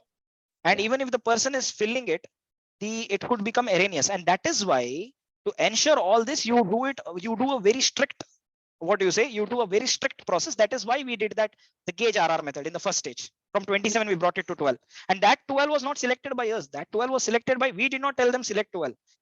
We found out in that process that 12 there was consensus. Is it okay? Okay. So if you go with 15, you can go with 15. There is no problem. But what would happen is that as the size increases, you should also keep in mind that there is no incentive for any person who does your survey, right? So it could result in erroneous results. Can you explain a little bit more about like when we talk about the theory part? So like how did you explain your phenomena in the sense the factors through the theory? Yeah, Can you explain a little bit on that? basically, okay, let me explain one that comes to my mind straight away: improper service recovery strategies. Now, basically, service failure and recovery uses something called justice theory. Now, what is justice? Now, let us say, Himaswita, you ordered, let me say I'm Amazon and you are a customer. I gave you, you ordered an iPhone and I sent you Samsung. Are you happy or sad with me? Angry with me? Not happy. You are not happy. Very good. Brilliant. Now, what is that you want? Do you want justice or injustice? Justice, definitely. Yeah. So what is the theory that is coming to your mind? Justice theory. And justice theory is there in the literature. Okay. So what you have to do is you have to dig like this and see. And again, how does this come? See, let me say that it doesn't come just like that. Like this, I have some 3,200 pages written. So I keep writing. And most of the times I keep writing, and that is how I knew it was at the back of my mind somewhere that justice. Anyways, it was straight cut for me. But there were many theories where it was not straight, like service management theory. We use something called as intellectual property right theory, which IPR comes from a different mother domain, right? So it is not from services. So that is where, when you do all this, you learn a lot in this process. Okay. Is that fine, or did I convince you? Yeah. Thank you. Okay. Now I see a question from Sanchari and Asta. I'll answer you both. How TISM will help in service operation management problems? Again, Sanchari, thanks for your question. So if I think of operations, I would say that if you want to, let us say that what could be the factors which now your industry 4.0 or things like that are coming, right? So you want to see what are the factors which are contributing to industry 4.0. That is basically a kind of operations problem, or Lean Six Sigma that you think of. That what are the enablers of Lean Six Sigma? That is where now basically why you do a TISM is that you want to see how these different variables are interacting with each other. Now this level of interaction you will not get it in SEM. In SEM you will get like 1 or 2 interactions which you can do, but multiple interactions when you want, SEM will not help you answer that. That is where the role of TISM comes in. Okay, so for you, I would recommend go to IJPR, International Journal of Production Research, which is a operations journal. In that, just press TISM, you'll find a paper. I don't recollect the name. I think it is by Professor Mati Alagan, IJPR. Professor Mati Alagan and Professor Dwivedi, which is a brilliant paper. Just go to IJPR Operations Journal and just give TISM, you'll find it out.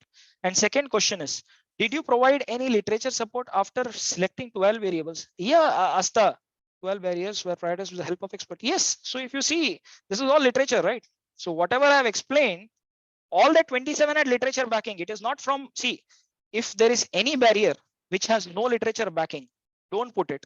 Why? Because you cannot explain it, right? And let me tell you that for every barrier you will have literature. You need to dig hard. Okay, you might not find it in your domain. Like for example, in this, I had to refer to IS journals, HR journals, quality journals, operations journals, different journals. So if you see, these are the barriers, and if you see, I've given all the citations, right? So this is what it is. See, Boschoff and Ellen, coordination issues, improper service recovery strategies, and all that. This is very, very important. And other important point is that your references should be new. Don't cite old references, point number 1, and integrate different and read different papers and connect one section to the next. Don't paraphrase one directly something from one paper and do it. I'll give you an example why. I recently reviewed a paper wherein the person, not this paper, one of my JBR papers, Journal of Business Research, the person has paraphrased my first paragraph and written it. And I was the reviewer. And I said that for me, this appears to be a straight cut paste from Baliga et al. 2021. So could you rewrite this or connect with sentence? And I wrote him a paragraph. Actually doing that is a crime, right? The same thing if you're paraphrasing, which means it's not a good thing. So did I answer your question, both of you? Sanchari, yes. Asta, did I answer it for you? Yes, no? Ashwin, I have a quick question, if you don't mind. Yes. No, yes, please. Here. Ashwin, yes, Siddharth. Yeah. Fantastic so far. Just a quick one on the last point that you made. Is paraphrasing enough, or is it important to connect that paraphrase with let's say another research piece? Yeah, so what I usually do is, so if you look at this particular thing, what we have done is that this is not from one piece, right? We have referred some 10-15 papers and then we have connected. When the severity of the failure is higher, customers view exchange as inequitable. But then this is again another paper. As the magnitude increases, it reduces the level of satisfaction. Now, the idea is how you are able to make that connection. It should be like a coupling. It should be seamless, right? There has to be flow. So that is very, very important. But if you're paraphrasing from one paper, what would happen is it will be easy. These days, there are softwares which kind of tell you that even if you're paraphrased, this is exactly from one piece. Your thing will. But if you get something in between, what would happen is that it would mean that you've connected different pieces of literature and added it. Got it. No, this is useful. Thank you. Yeah. Thanks a lot, Siddharth. Yeah. One question from my side. Yes. I'm actually writing a paper on crisis communication. So the idea is how by using social media influencers, any brand could mitigate the crisis.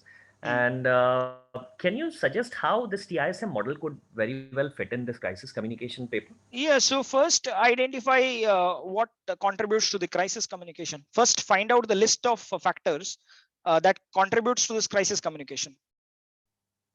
What in your opinion is something that contributes? First, identify list of barriers. Now, this barriers could be identified by research papers, your personal experience, speaking to people. Do all that first. Don't go to journal papers directly. I mean, first you make a list mentally, go to the literature and start reading. Typically, crisis communication and stuff comes in, your journals could be like IMM, Journal of Business Research, Journal of World Business. These could be your journals, which you may have to look into. This thing, there's something called as management decision or something. These are the where it is generic, right? Not specific. That is where you may find things like this, or some journals related to crisis. That is where you may find. And second thing is, Mayank, that speak to people. That is very, very important. So whenever you're doing, the first thing is in our case, we had a super excellent co-author, Rajesh Kumar, who's a fourth this thing, who had 25 years of experience. So whatever I said, he countered, or whatever he said, I countered. So my forte is service failure and recovery. If anybody asks me questions on that at any point of time, I'll be able to answer. Similarly, on topics like I said, that consortia approach, I did not understand, but he said, nahi bhai, aise hota hai. So this is how it is. And then he explained it to me very, very simple manner. And when we cross-checked it also. So that is when we kind of got this confidence. So I would say that it's all-round approach. And to all the people who are here, reading business newspapers and articles are very, very important. Not just these journal papers. This particular idea came to me when we were having coffee. But then I read about this piece in Economic Times. Okay, where it was crashed, and that was running at the back of my mind. Okay, so what I usually do is whenever I sleep, I keep a piece of paper and pen next to me, and maybe at midnight I get some random ideas. So my colleagues call me random thought generator, which means I just get random ideas, I write it down. I might work on it, I might not work on it, but that kind of excites me, right? So I then write it, and then I kind of see, because recently in Europe, if you see, a lot of importance is given to sustainability. Right. So the colleges, what they have done is that they have all given us these kind of cups. Oh, sorry, this is my cup, but the college cup is in my home. So, but if you also look at the other end of the spectra, you will see that lots of vegetables, if they're not up to the European standards, they're throwing it. The packaging and all is so complex. So which made me wonder, is sustainability really sustainable? Now you get the point. So you see something. You get the thought, I discuss it with my colleagues, and then I start digging literature, I start speaking to people. That is how you get it. So this is how you go ahead. It is induction deduction. You would have read these papers, right? Induction deduction. So I have sent you 4 links today. Definitely go through it. Read papers on what theory is not, what literature review is, what literature review is not. What are the different research paradigms? Why paradigms come into picture? So you would have read about ontology, epistemology. Ontology is objective, subjective. Epistemology is positivist, interpretivist. When I was a PhD student, I thought, crap, what am I learning? And then it was only in the 3rd year I did realize that that is very, very important. That is the cream of research, which means to say that there could be one reality and we may know everything about that reality, which is basically the case with operations. But if you look at marketing, to give you an example, customer satisfaction leads to customer loyalty. That is what they say, right? That if I'm very satisfied, I'll be loyal to a brand. If I like Zara, if I'm extremely satisfied, I want to buy Zara every time.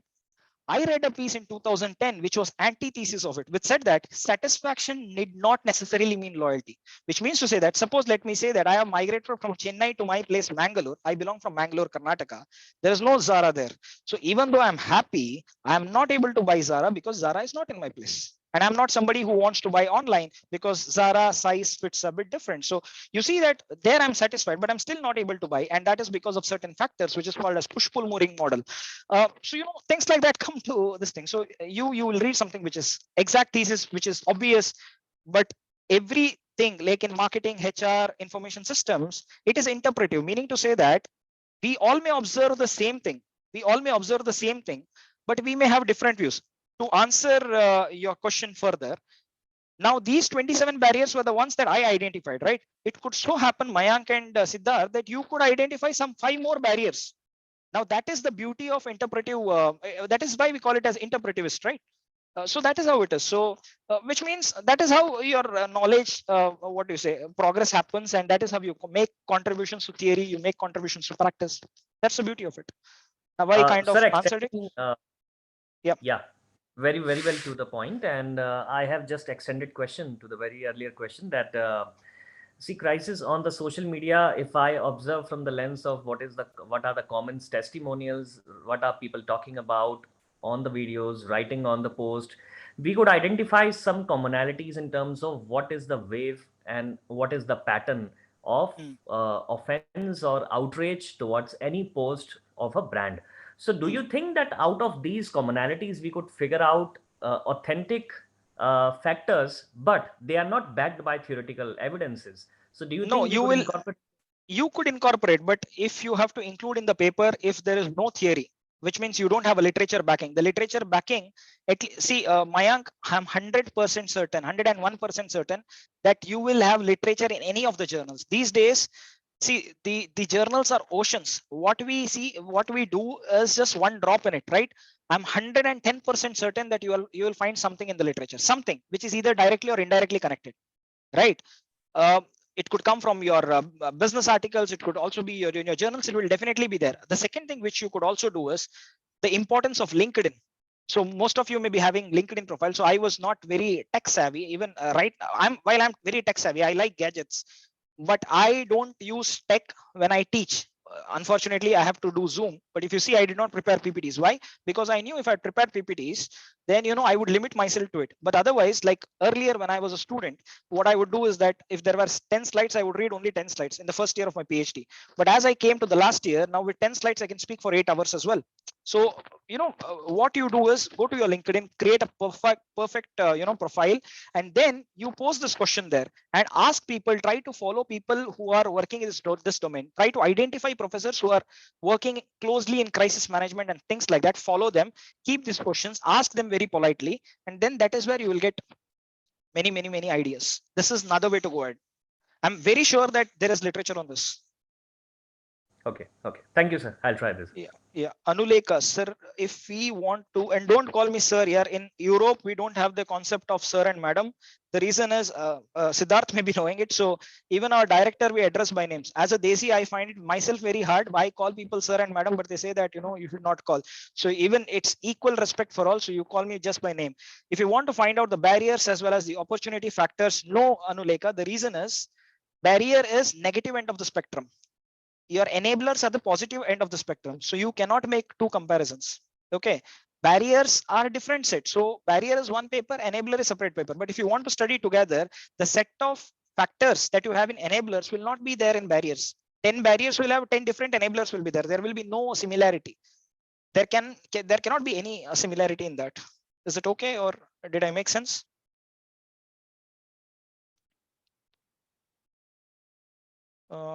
Yeah. Any other questions? Did I cook you enough? Yeah.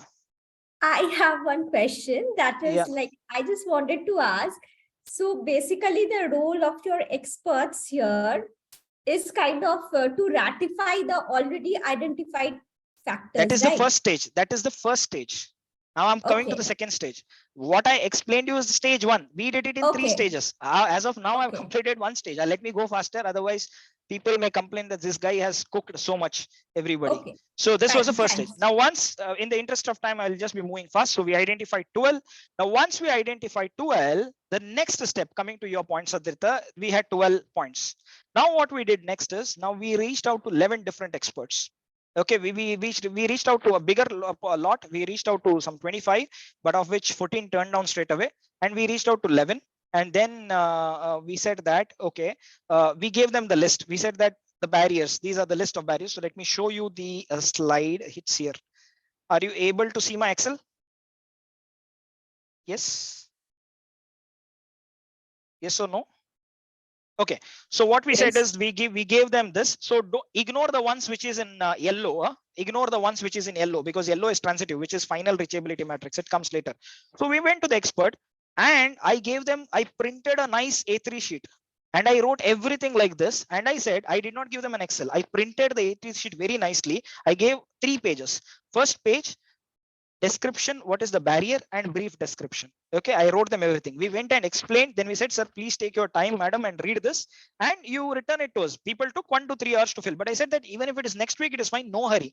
Never tell anybody that give it tomorrow, day after. Request that please take your time, and it could be of great help if you could give it to us by next week or something. That would be of much help to us. And then we asked them to rate this. Now, if you see, all diagonal elements are 1. Why? Because it is correlation with the same stuff, right? Change in management to change in management, a consortia approach to consortia approach. Now the next step started. Now what is this? Is that now you start the reading. Is change in management leading to change in failure of consortia approach? The answer is yes. If the management changes, it could so happen that all your providers might be impacted. There could be a disturbance. Of course, I'll give you an example. When Elon Musk took over as the head of Twitter, do you agree with me that many of them started backing out? Many of the people who are attached with me, attached with Twitter earlier, started backing out. The answer is yes. So you see, if there is, it makes sense. We say a 1.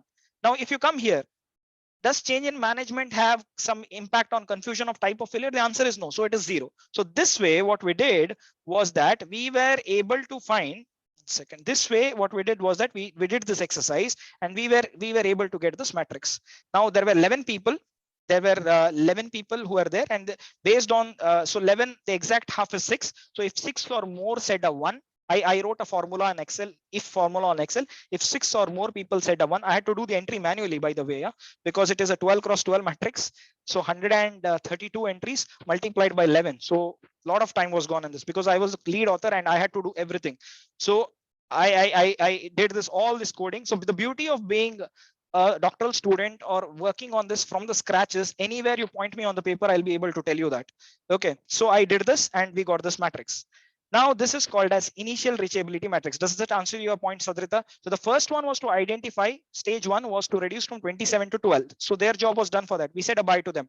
We thanked them and say bye. The second step, which you are asking me, was to find out the initial reachability matrix. And this matrix was got by 11 different experts who did not have any connection to the previous experts, like completely, again from IT, but in senior positions, but not those 5.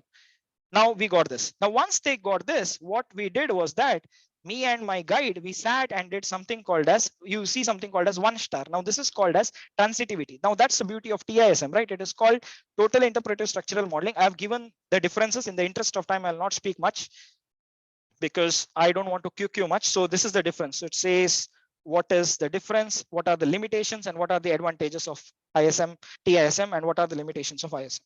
So that happened. Now, once that happened, I and my guide sat together independently, and then we said that we have to identify transitive links. Now, what is transitive links? The answer is this. Now, look at this. Okay. B12, B4, B6. We say that it is transitive. Are you able to see this? B12, B4, B6? Yes or no?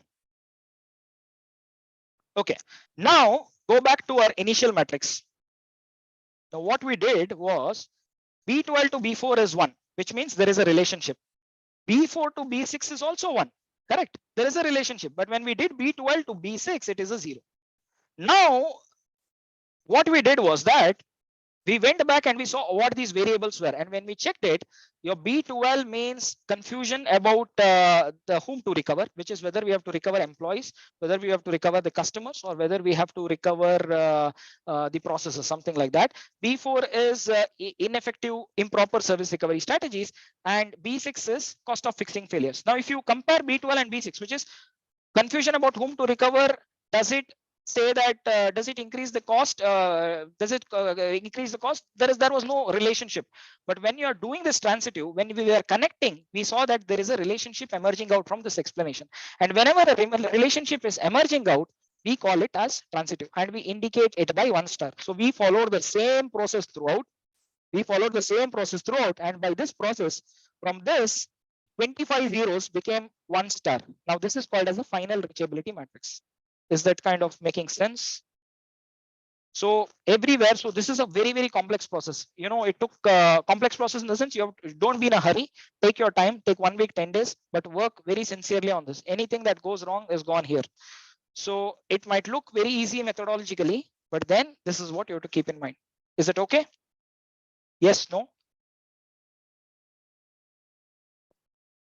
Okay. Now, once we did this, the next step is called as level partitioning. Now, let me explain to you how I did this. Let me take you to my sheet so that becomes easier. So whatever is along the row, the ones along the row is called as the reachability set. Whatever ones corresponding to that row and that column corresponding to that row is reachability set. That column is antecedent set. Okay. So now, okay, 1 second. Now that you see here is this one. So if you see in the first row, everything is 1 except 11. So you see here that 1, 2, 3, 4, 5, 6, 7, 8, 9, 10, 11 is not there. We have 12, correct? And our antecedent set is this particular row. So you see everything is 1 except 3, 11 and 12, which means if you see here, 3, 11 and 12 is missing. Now, what is your intersection set? Your intersection set is what is the commonality between reachability and antecedent. Okay, now you write it here.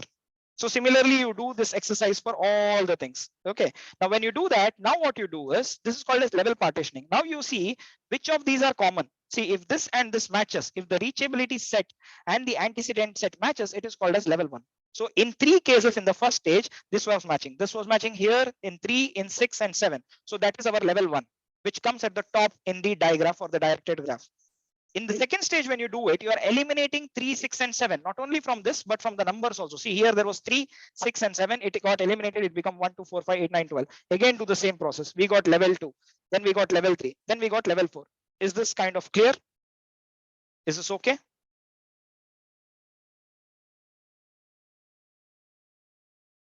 Yes. Okay. So once we did that, the next step was creating the final digraph, right? We wanted to create the digraph, which is called as the directed graph. But before that, what we did was that we had 25 transitive links. Now the transitive links, this is called as the digraph. The digraph is always put by a dotted line. So we had 25 transitive links, and again we wanted to make sure that are they really transitive? It should not be by our bias, right? But because the final reachability matrix, we did it by me and my guide worked on this. Then we again thought that no, let us not be biased. Let us go back to the experts. So what we did, I went back to the experts again. So we wrote this hypothesis, and for 25 transitive links, we wrote a hypothesis. And again, we went to 5 set of experts. We stated the hypothesis and we gave a scale of 1 to 5, and we say rate. Now, based on their responses, any score below 3.5 was a reject. Any score above 3.5 was an accept. So we found out that from 25, I think we got some 16. We got 16 accept and 9 rejects. And based on that, we made the final diagram, which is what you see here. Right? This is what it is. Now you may ask me, though, are those 9 that are rejected, are they not transitive links? The answer is they are transitive links. But it is the researcher, it is the practitioners who did not find this transitive link to be significant. It doesn't mean they're not transitive. They are transitive. But only thing is that when you are making a diagram for for explanation purpose, we wanted to get rid of that bias, because we were very sure that the reviewers would come back to us and say that this is did the experts also kind of think the same? So it is for that reason, before they could do it, we anticipated this and we kind of did this. And that is how you see the final diagram. So this is the diagram. Now, once you do that, what you do is you do something called as a micmac analysis. Now, what is this micmac? Now, micmac is some French name. Little did I know at that point of time that the French, I would be landing in France by doing this. So poor joke, in fact. So I did a micmac analysis. And what is this micmac analysis? It considers your driving power and the dependence power. Now, how you construct it? It is very simple. Go back to your this. Now see, so your Y is your driving and this is your dependence, right? So for the first one, column wise, how many ones are there? 1, 2, 3, 4. Let us take second one because number of ones are less. 1, 2, 3, 4, 5. So B2 is 5 and then this is 11, right? So you come here and you see 5, sorry, yeah, B2 is 5, 6, right? So B2 is 1, 2, 3, 4, 5. See this particular row. See the row column of B2. See the row of B2. Column of B2 and row of B2. So the column of B2 is you have 6 and 5, right? Now you see we have plotted this here. You see it's 5 and 6, right? So we plotted this. Okay, so we had 12 barriers. So the midsection will be 6. Y-axis 6, x-axis 6, and we plotted like this.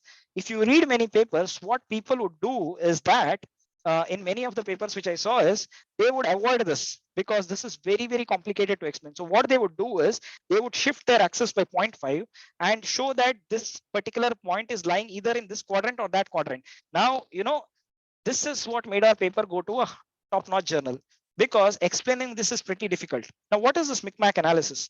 Micmac analysis classifies your entire barriers into their driving and dependence power based on the ratings that you give, and there are 4 quadrants.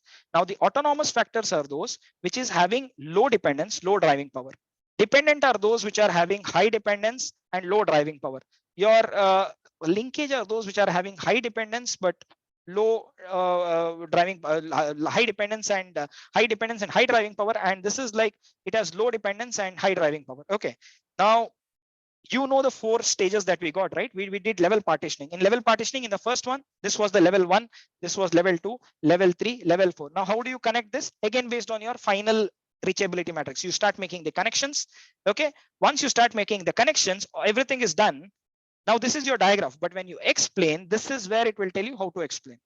Now, if you look at this particular point, this is telling me that B9 is my driving factor. Now, what is B9? This is your B9. Now, what does this mean? Is that the biggest barrier to service recovery is technology obsolescence, which means to say that IT companies most of the times deliberately obsolete the technology and show that they are not able to do recovery.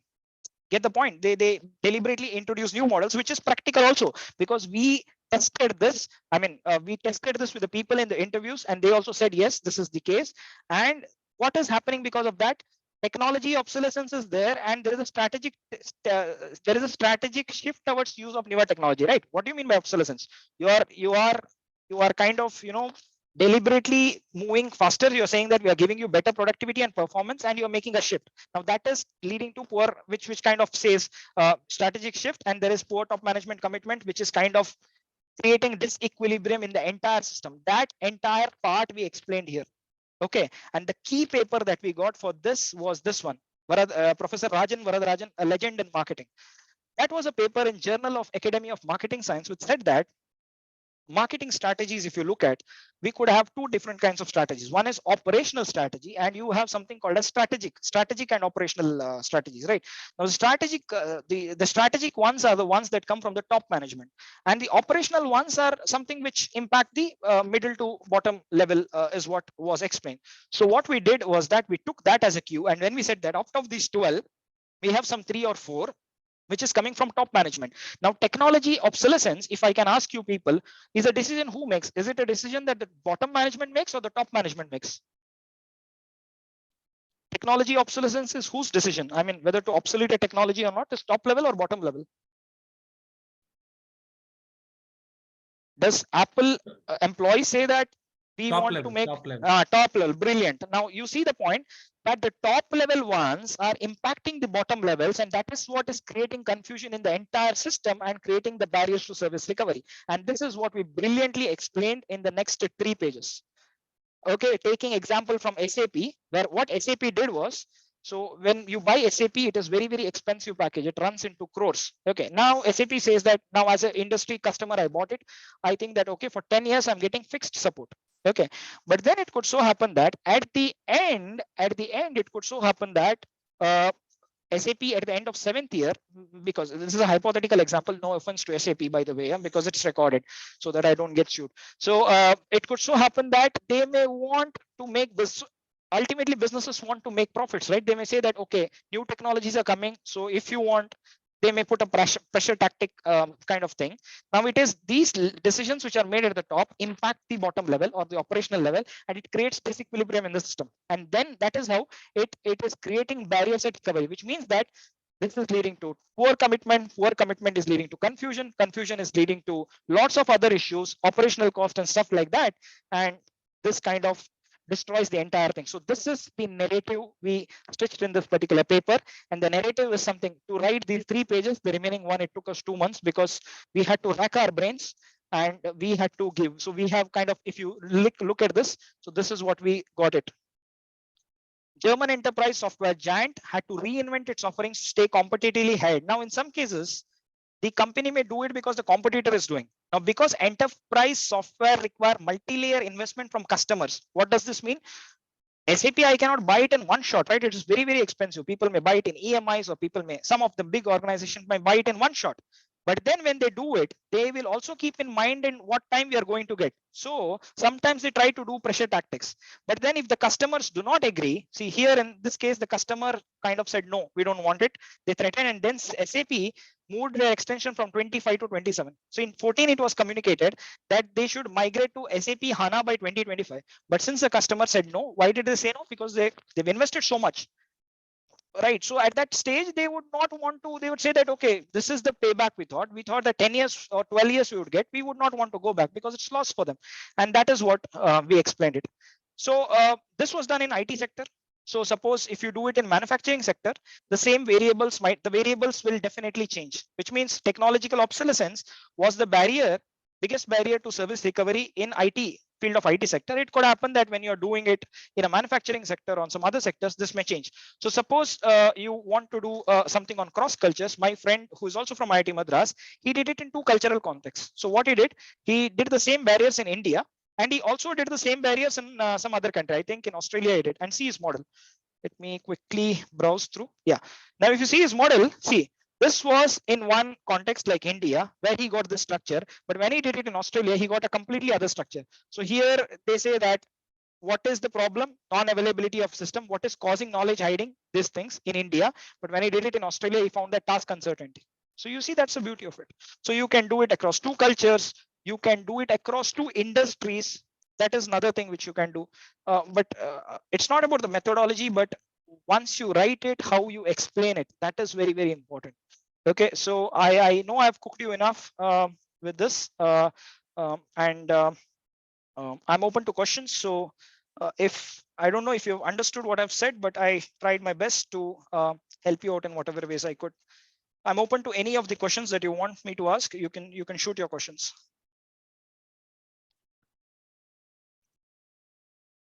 One and a half hours. Yeah, we still have time. Have you understood, or is it kind of gone above your head? Because this is food for thought. But if you have to really do this, this would be like 3-4 days proper rigorous exercise where we have to sit and do everything. But in 1.5 hours, I just gave you food for thought as to what is needed. But at any stage, if you are having doubts, it's an open invite. Please write to me. I'll be more than happy to help you. If you're stuck, we can have a call sometime. Subject to my free time, we will definitely do it. I'm willing to help you guys, and you can do it. But the what is very important is 2 things in mind: how rigorously you do it. Point number 1, that we did a 3-stage process. So you will see 90 papers of the papers published do only 1 stage. That is, they use experts only in 1 stage, but we did it as a 3-stage. Now that decides how it goes. Second, theoretical backing. When you underpinning, which means when you go from 1 notch higher, the expectations also increase. And then how do you explain the micmac analysis? These are the 3 critical things of the paper. Methodology wise, everybody does the same. But you know, how you take it to the next level depends on the way you write. Is that okay? Makes sense? Thank you, Dr. Ashwin. You have nicely presented. I really liked. I think I also have to go back and look at it again in order to understand clearly. So you have used this TISM method. So what are the drawbacks that you found like while using this method? See, as who was this Himaswita, right? So as I said, Himaswita, when the number of variables go up, right? For example, I don't know if you asked or somebody else asked, it could be taxing for people. For example, if I take 20, 25, 30, then the quality of the responses would come down. It would go south. Okay, yes. So that is very, very important. And second thing is every method has some or the other drawbacks. So ISM was running very well until 2010, 2012, 13. But then I think IIT Delhi, to credit them, because they are the ones who have been doing a lot of work on this, right? So some of my papers were from that. So if you read my paper, I saw a comment which I'll definitely email. The papers, send me an email and I can do it for that. Sure, And the thing is, everything has a methodological drawback, right? So one, the benefit of this is that you can go with a small sample size. You have explanations. You explain with theory as to what it is, because to the best of our knowledge, we were the first to identify the barriers. Okay, this I can certainly say. Otherwise, when little work is done, we say that, okay, where there is little work done, we make an attempt to bridge this. But in this, we were very sure that we were the first to give something like this. We can proudly say we are the inventors. Credits to my colleagues, because it wouldn't have happened without their help. Methodological drawbacks, it will be there. I mean, so for example, let us say that if you have to go in combinations, then more explanation would be some other methods like FSQCA, but again there are problems there. In FSQCA, again, if you go more than 6-7 variables, the combinations will not make sense. So for now, my understanding is that, to answer to you quickly, if the variables go beyond like 20, 15, 20, 20 is also fine. Beyond 20, then likely your output is likely to be questioned. So if I'm a reviewer, I'm going to question it. How did you get this? Okay. Okay, Thank so you, that is what, Is that okay, or any thing? Any other questions? Yeah. Hi, Ashwin. Mohina. Yes. Mohina, yeah, how are you? I'm good. How are you? Yeah, fine. It is good to hear from you. And I got into one thing which you mentioned, that you usually write things about research and all. May I ask, what do you write, like, otherwise? Actually, I write a lot of I write my stories in Facebook. So I mean, I'm a heavy social media user. So night time, after I'm frustrated doing my jobs, after teaching, I anyways do little, but what I do is I write my diaries. I write it on Instagram. I write my life stories. I've written like 27 chapters on my Facebook, where I write about my life, how my life has been in France, how screwed it was in the beginning, how it is improving now. Recently, my experience with Starbucks, where Starbucks got my name completely wrong. So first Ashwin become Ashwin, Astron, and yesterday, 2 days back, I was called Aisha. So they changed my gender as well. So it's nice. So this is what I do. Otherwise, what I do is that most importantly here, we have the best thing in ESEG is that there is complete flexibility to the faculty. I mean, I'm not answerable to anybody here, because as long as I do my work, they're really not bothered. So which means when I do it with honesty, there's nobody who's coming back to you and saying, monitoring you, micromanaging you, nothing. So I'm proud of this particular institute. They've invested a lot in me, from getting me all the way from India to here. A lot of lakhs have gone for them. And in fact, they had a better pool also, because when I applied for this particular job, it was just a LinkedIn advertisement which I saw way back in 2022, January 8th. That is why I said LinkedIn is very, very important. I just see an ad. I had submitted by then some 18 applications to IITs and IIMs, and the process is pretty long, right? I just liked the ad, and then one of the professor asked me, would you like to apply randomly? And then I said yes. And that is where my journey started, right? So I just sent an application, and thinking that this could be a practice before I get into any of the institutes. Little did I know that that would be my first offer, because they had good pool of candidates to select from. So I was wondering, why would they hire me in first place, right? But then in my interviews, I always made sure that I explained them everything from the basics. I was asked a wide variety of questions, but I was very confident. I was not nervous. The reason is this, that I did not, to be honest, I'm also telling it on live, that I did not want the job, because I was very clear in my mind that I would not be making it. But I just wanted to give a good impression, right? That was in my mind, that you give your best. And but as the number of rounds increased, you always get a feeling that yes, something is good. And when the dean asked me like, how many papers are you going to get, I said 0, because I said I'm not sure. It's a matter of luck, right? So that's what I told him, and he really liked it. And I said I would work hard, but then you leave it to God. That is what it is, because I told him that learning and gaining knowledge is a never-ending curve, and the more the craving to gain knowledge, more infinite is the curve. And this has been my driving force throughout my life. That's what I told them. And they asked me, they put me to test. They tested my paradigms. They tested my knowledge on different theories. How would I teach? How did I speak? Then I had to make a presentation. So it went almost for 8-9 hours. I think at least 4-5 rounds. And then February 23rd, when I got my last year, when I just received my thesis comments, and the HOD pings me to say, are you available for a call? And then I said, yes. I thought maybe one more round, because already by then 4-5 were over. And then she said, we are happy to give you an offer. And I was really shocked, because my biggest fear was that my parents would never allow me, because I had been in India all my life. So it took at least my guide, my friends, and many other people to convince my mom, dad, because I was very certain, and I told in the interviews that only if they say a yes, if you make an offer, which I don't know, but only if my parents agree, I would be moving. So I was honest in my interviews as well. So I think it's very important that you give them the clarity. But yes, coming here, I've really learned a lot. I had a fear that would I survive in this foreign land, and would I be able to teach? But so far my teaching also went pretty well. Now working on my research, hopefully 1-2 years down the line, we'll see some good outputs as well. So yeah. We would like to invite you to IIT Delhi as well. Sure. Definitely, yes. Thank you. Ashwin, if you could please share your email ID where the participants can contact with you. So and it's also the paper, if we can get a PDF copy. I'll send it to you guys. Okay. At yashik.fr and ashwin139@gmail.com. Yeah. So this is my email ID. Okay. So this is what it is. Any other questions which you want to ask related to the subject or anything other than that, I would be happy to answer. Your interview process or anything that you want to be sure of, something, how do you approach or anything, shoot questions to me. Maybe 5 years before, I was really nervous, because I was shivering when the first time when I made a presentation, my legs were shaking, because I did face crowd, but the thing is, the feeling was different. But now it doesn't matter to me. I speak to a large crowd, because when you know your stuff well, so it's fine. So work hard, work on your basics, and have a good team also, because it's very important that you learn from your seniors. And here we get editors who come in, and I showed one of my thesis papers to him. I got rammed completely from the editor, Professor Konstantin Ketsikias, the ex-editor of Journal of International Marketing, who was published in Journal of Marketing FT50s and stuff. And then I was really gutted that day, and I just hid my face, and I was just going, and he called, "Hey, Indian, come here." And then by then I had done some work, and I showed him, and he said, "Now you've really worked on it." So the thing is, don't run away. What I'm trying to say is that take the feedback. Critical feedback is very, very important for all of us, right? And that is when what happens is that when you take this particular feedback, it helps you improve your work.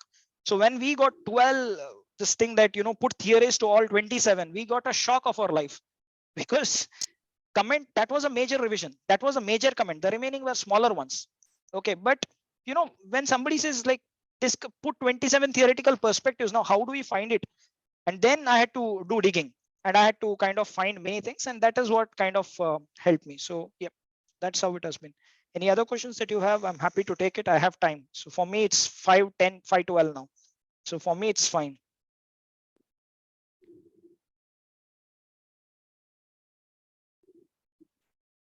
Any questions? What about the teaching workload, sir? 100 hours, 110 hours in a year. So teaching workload is less, but the research workload is important, right? So I work on different things. So for example, what I work once, I make sure that I try to avoid the similar kind of stuff doing again. So now this, why I didn't prepare PPT, 2 reasons. One, I was a bit lazy to prepare. Second thing is I was actually working on something yesterday. So I told Shadrita that if I do a PPT, I will have to stick to that. Rather, I will take my paper and take you through that entirely. Now, that is much more enriching than doing PPT. Okay, because for me, in my opinion, PPT is just one medium, right? So I teach 110 hours a year. I've already completed, I guess, 80 hours of teaching. I'm left with 16 hours. Of that also, I left with some 30 hours, of which 16 hours I'll do in 4 days. So that's it. So I think I'm having a very flexible workload now. Thank you, sir. We can concentrate mostly on research.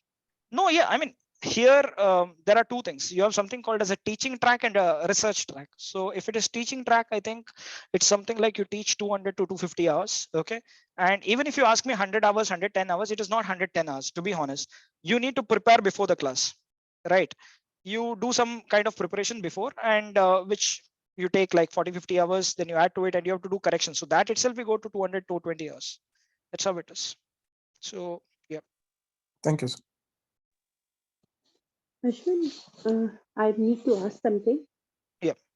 Do you use case teachings like in your class? Yeah, so see in ESEC, the beauty is I don't have to prepare any PPTs. So this is one best part of ESEC. We have PPTs already prepared. I just have to go and dictate the same thing. But what I'm doing is, what I did was that I did not use any of the PPTs. I made my own slides, and we discussed Shark Tank India, we discussed Shark Tank US, we discussed Netflix password sharing model. So I teach sales management, selling techniques, and in future I want to float something on analytics because it's the new oil. But yes, we do have everything there in place. Cases, yes, I did use 2 cases. So like what I want to ask is, like, being a scholar, we do not get to like have the flavor, like how to teach cases or how to discuss cases in the class. Brilliant. So how to So in ESEC they spend a lot on training and pedagogy. I'll give you 2 examples. So when I came here, they had given me 2 options. A person will come with you, sit in your class. At the end, he will just monitor you, not speak to you, and at the end he will make notes and give you feedback. That is point number 1. Okay, and the second thing was that we have lots of training sessions every month. 2 or 3 training sessions we do have in the institute. It is on case teaching, it is on personality development, and many other things, right? So what happens there is that we are exposed to many things like this. So that is how things are here. So we are actually given exposure to different pedagogical methods. In addition, we have something called UCLAP here, which is like, suppose I have to go to a class. I know that there are some students who are introverts who don't want to speak. So I just go and say, what is marketing? Some may participate, some may not. So if I ask in UCLAP and say people write in UCLAP, it will give the answers. It will make a word loud. It will separate the best answers. It will separate the answers which are different and things like that. So there is more participation. So a lot of things are spent on pedagogy here, a lot in fact. So do you have some tips like how we can like maybe think towards that before even joining the institute? Regarding what the case teaching studies? cases, yeah, how to teaching discuss the cases. Yeah, teaching cases. Okay, let me do it. Let me show it to you. Just give me a minute. I have something. So sales techniques, PPTs. Just give me a minute, please. Sure. Searching it. Student PPTs.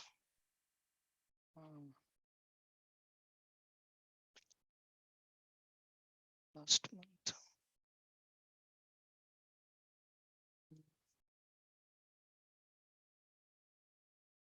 Yeah. So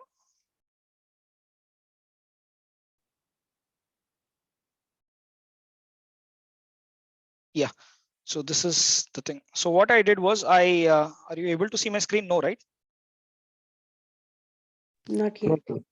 Okay. So this is what I did. So this was a case which is called as Hilti case, which was a 8-page case. Now, in one of the trainings which I attended, they said that give the case to your students, but what you do at the same time is, see what happens is I teach bachelor's and master's. When I teach at the bachelor's, master's level students definitely will take more interest, but for bachelor's, it is a difficult pill to swallow because the case is written in a bit complex manner. So what I did is the 6-page case, I made it into 6 slides.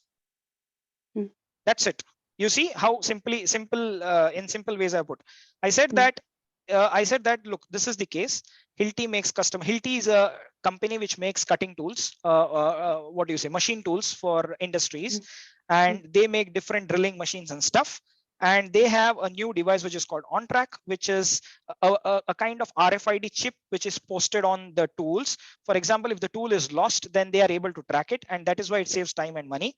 And in a year, many of them used it, and in a year it helped people say 52 hours and 4,000 euros on an average. 4,000 euros is roughly like how much? Yeah, so 4 lakh, 3.5 lakh rupees. And these were the competitors. So what is the problem? Then I gave all these things. Okay, and it's a dilemma, right? And then I said, now keeping this in mind, do a spin for me. So competitors are coming in, so do an adapt. So here basically Hilti was trying to upsell, but what is happening is the customer is buying 100% from Hilti, but is not buying advanced what do you say, new equipments from Hilti, right? Hilti is a company which makes the best of the equipment. So the dilemma here was that how does the salesperson of Hilti convince the customer to buy, to do the upselling? I mean, whether he's able to sell the better products. That was the dilemma. And then we said, do this, something called as adapt. And you see, I said adapt. We start with an activation question. Okay. Sorry, we start with an assessment question. So I said, now reading the case, now tell me what is that you will be doing. So I taught them this, and then from that case, I made them do this. This would be the questions I would ask. Discover, this would be spin, activation, this would be projection, and this would be spin. So mind games. I did it something like this, which kind of yeah, this is what I did it with my teaching. Got the idea. Thank you. Yeah. So this is what I did. So students. Ashwin, I have a question. Yeah. So I would like to understand, like I'm planning for postdoc after a couple of years, maybe from some of the reputed institutes from UK, maybe Nordic nations or Europe. So in the field of communication studies. So can you suggest me like what are the eligibility parameters and what are they actually looking for in a researcher? Okay. So are these about the number of papers being published or having some practical exposures, or what is it about? So in Europe, especially, they see three things in a person. One is like the quality, more than the quantity, it is the quality of the work that you have done. Okay. Now, when I gave interviews, what my understanding is there were candidates from NUS and INSEAD, which is definitely better school than IIT Madras, right? I mean, IIT Madras is definitely the premier school, but still they did have the option. But what worked in my favor was that, yes, I had good publications, JBR and JBM, which is considered very good because it's ABS 3-star and ABS 2. And then the thing is, more importantly, how do you perform in the interview? What is your body language? What is your mindset? So your merit has to speak. So if it is merit, but you falter in the interview, it's gone. So for me, the thing was, I was not nervous at that point of time because I was not expecting this job, to be honest. For me, my initial thing when I kind of signed was that this would be a practice for me before I gave my actual interviews. And I communicated the same thing to the management committee also, because we had different people. We had the vice dean, we had the dean, we had the dean of research. And I told them the same, that I'm thinking of this, but if given a chance, I would definitely learn, because I come from an ecosystem where even my surveys I had to float on Google Forms, where even for my research, I spent money from my own pocket, right? Now, imagine if this is the case with IIT, what could be the case with smaller institutions, right? It would become very difficult. But here, that's not the case. And I said that for me, it is learning.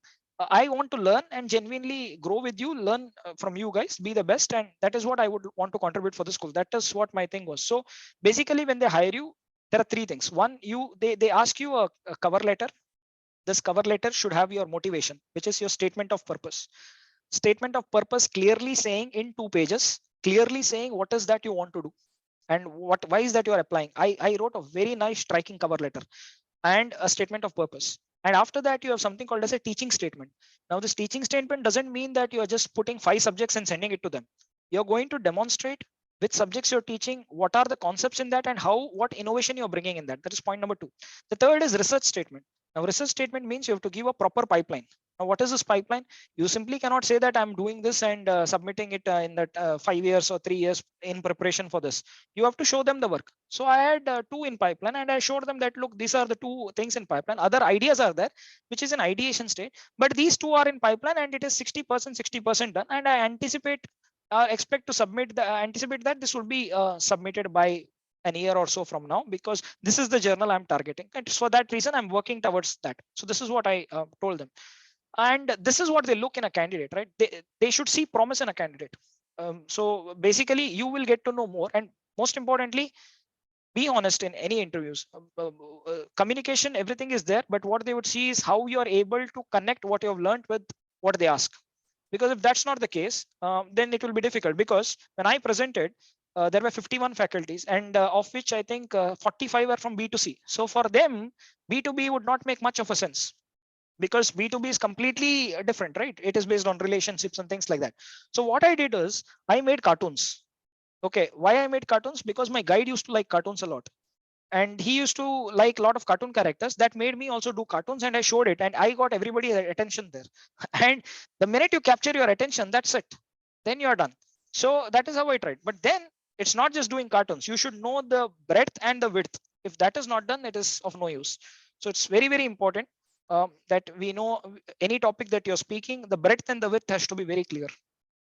And your pipeline and where you're published. It doesn't matter the quantity, it is quality. So suppose somebody has published in JAMS, which is FT50, he would get a priority over me and not me, provided he has done well in the interviews. So they see both performances, 50-50 it is. Okay, so one more question, like recently University of California has opened up industry level research initiatives. So they are inviting industry people, awarding doctorate degrees to them, and taking real-time industry problems into the research, academic research. Is there any such practice happening in your institute, or maybe this sort of a practice of collaboration? See, for example, the problem which I've worked now is actually a real life problem. Okay. So what I did is, it is not just this was research which I found in the papers. I had to go back and forth, meet the people from the industry. What I did is, see, this is my third topic, by the way. So before I just, so my first topic was on co-branding, which bombed. The second topic which I worked on was relational norms and collaborative behavior. That also bombed. And the third topic was this one. Okay, so this was the third topic. And when I went and told the industry, they said, yes, this is important.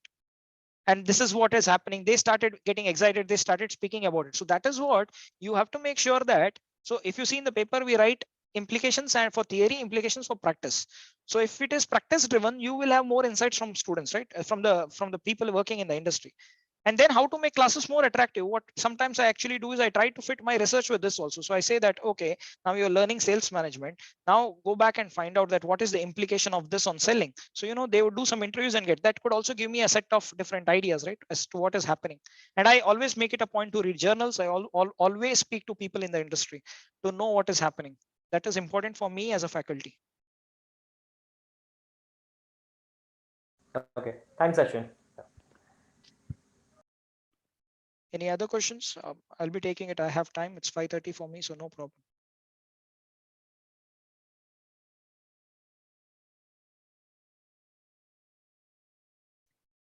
Any other questions?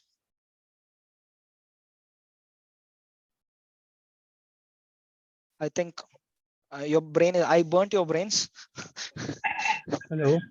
Yeah, Mohak. Yeah, I had this question that how did you upskill yourself in terms of any additional courses that you have taken? Okay, so to be honest, you will see two parts of my life. Okay, the one, so I would label my life as Laksh. I don't come from a rich family, but if you watched Laksh movie, my life is something like that. I was really good in my academics. You can call me a geek also, I don't mind, because I had solid academic backing from, I secured first rank in my engineering, I secured first rank in my master's. But then when I came to PhD, what happened was that, you know, my guide passed away, unfortunately, my first guide. And that was a huge setback for me at that point of time, because 2.5 years were down and I did not know what to do next. So that was the lowest point in my life. But then, you know, I had lost hope and I did not know what would happen next. So then I started learning. And that is how I kind of went with it, because I started reading. I started really reading a lot of stuff. And I worked on something called morphological analysis, which one of my colleague in BIM also works on. And that helped me understand that the problem that you read is not specific to your domain, but these days research is interdisciplinary, which means it is not just in your domain. You have to have a holistic view. You need to know domains to what is happening in HR and how is that HR practice impacting you here. And this particular method, I learned it from a postdoc student. So he said that he would do a seminar and he was from ops. And he invited everybody. Unfortunately, nobody went, and I was the only person who went. Okay, and I went there. Two of us went. One of them, in fact, left in between. So I requested him that, sir, you teach me, I will learn. and I learned it and I got a paper out of it. And whatever it is thanks to that person from whom I learned this, and he published a paper, and it is because of his interest that I learned this. So it's all like that, right? So you learn, and it's co-creation. You learn from others, and so that's what I'm doing as well. So it's learning. So you have to learn. So what I do even today is I go back, see what is happening now. I've got some interest in machine learning, which I have to do now. I mean, I just want to learn more on that. So I've started, it's baby steps.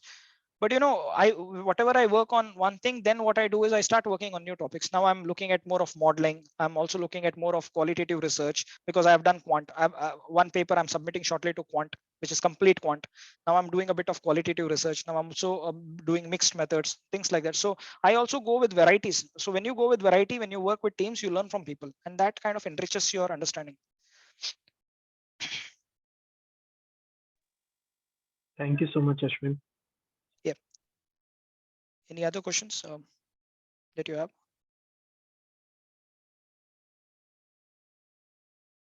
You can ask me. For me, it's 5:30. So for me, it's perfectly fine. So I know that I've burnt your brains completely, but unfortunately, that's how it is.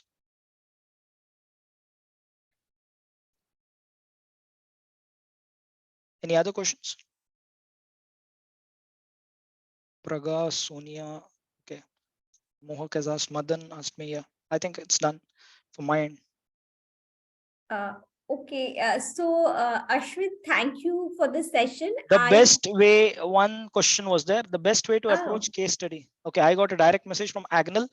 See, please. Agnel, the point is this. Okay, this is recorded, but I'll put it in a very diluted manner. Cases in academia, for example, in my institute, the more importance is given to journal papers than cases. Okay, that is in our institute. I think that is the case in BIM as well. I don't know, so if that's the case. Cases, yes, case teaching is good, but weightage is more for journal papers in my institute.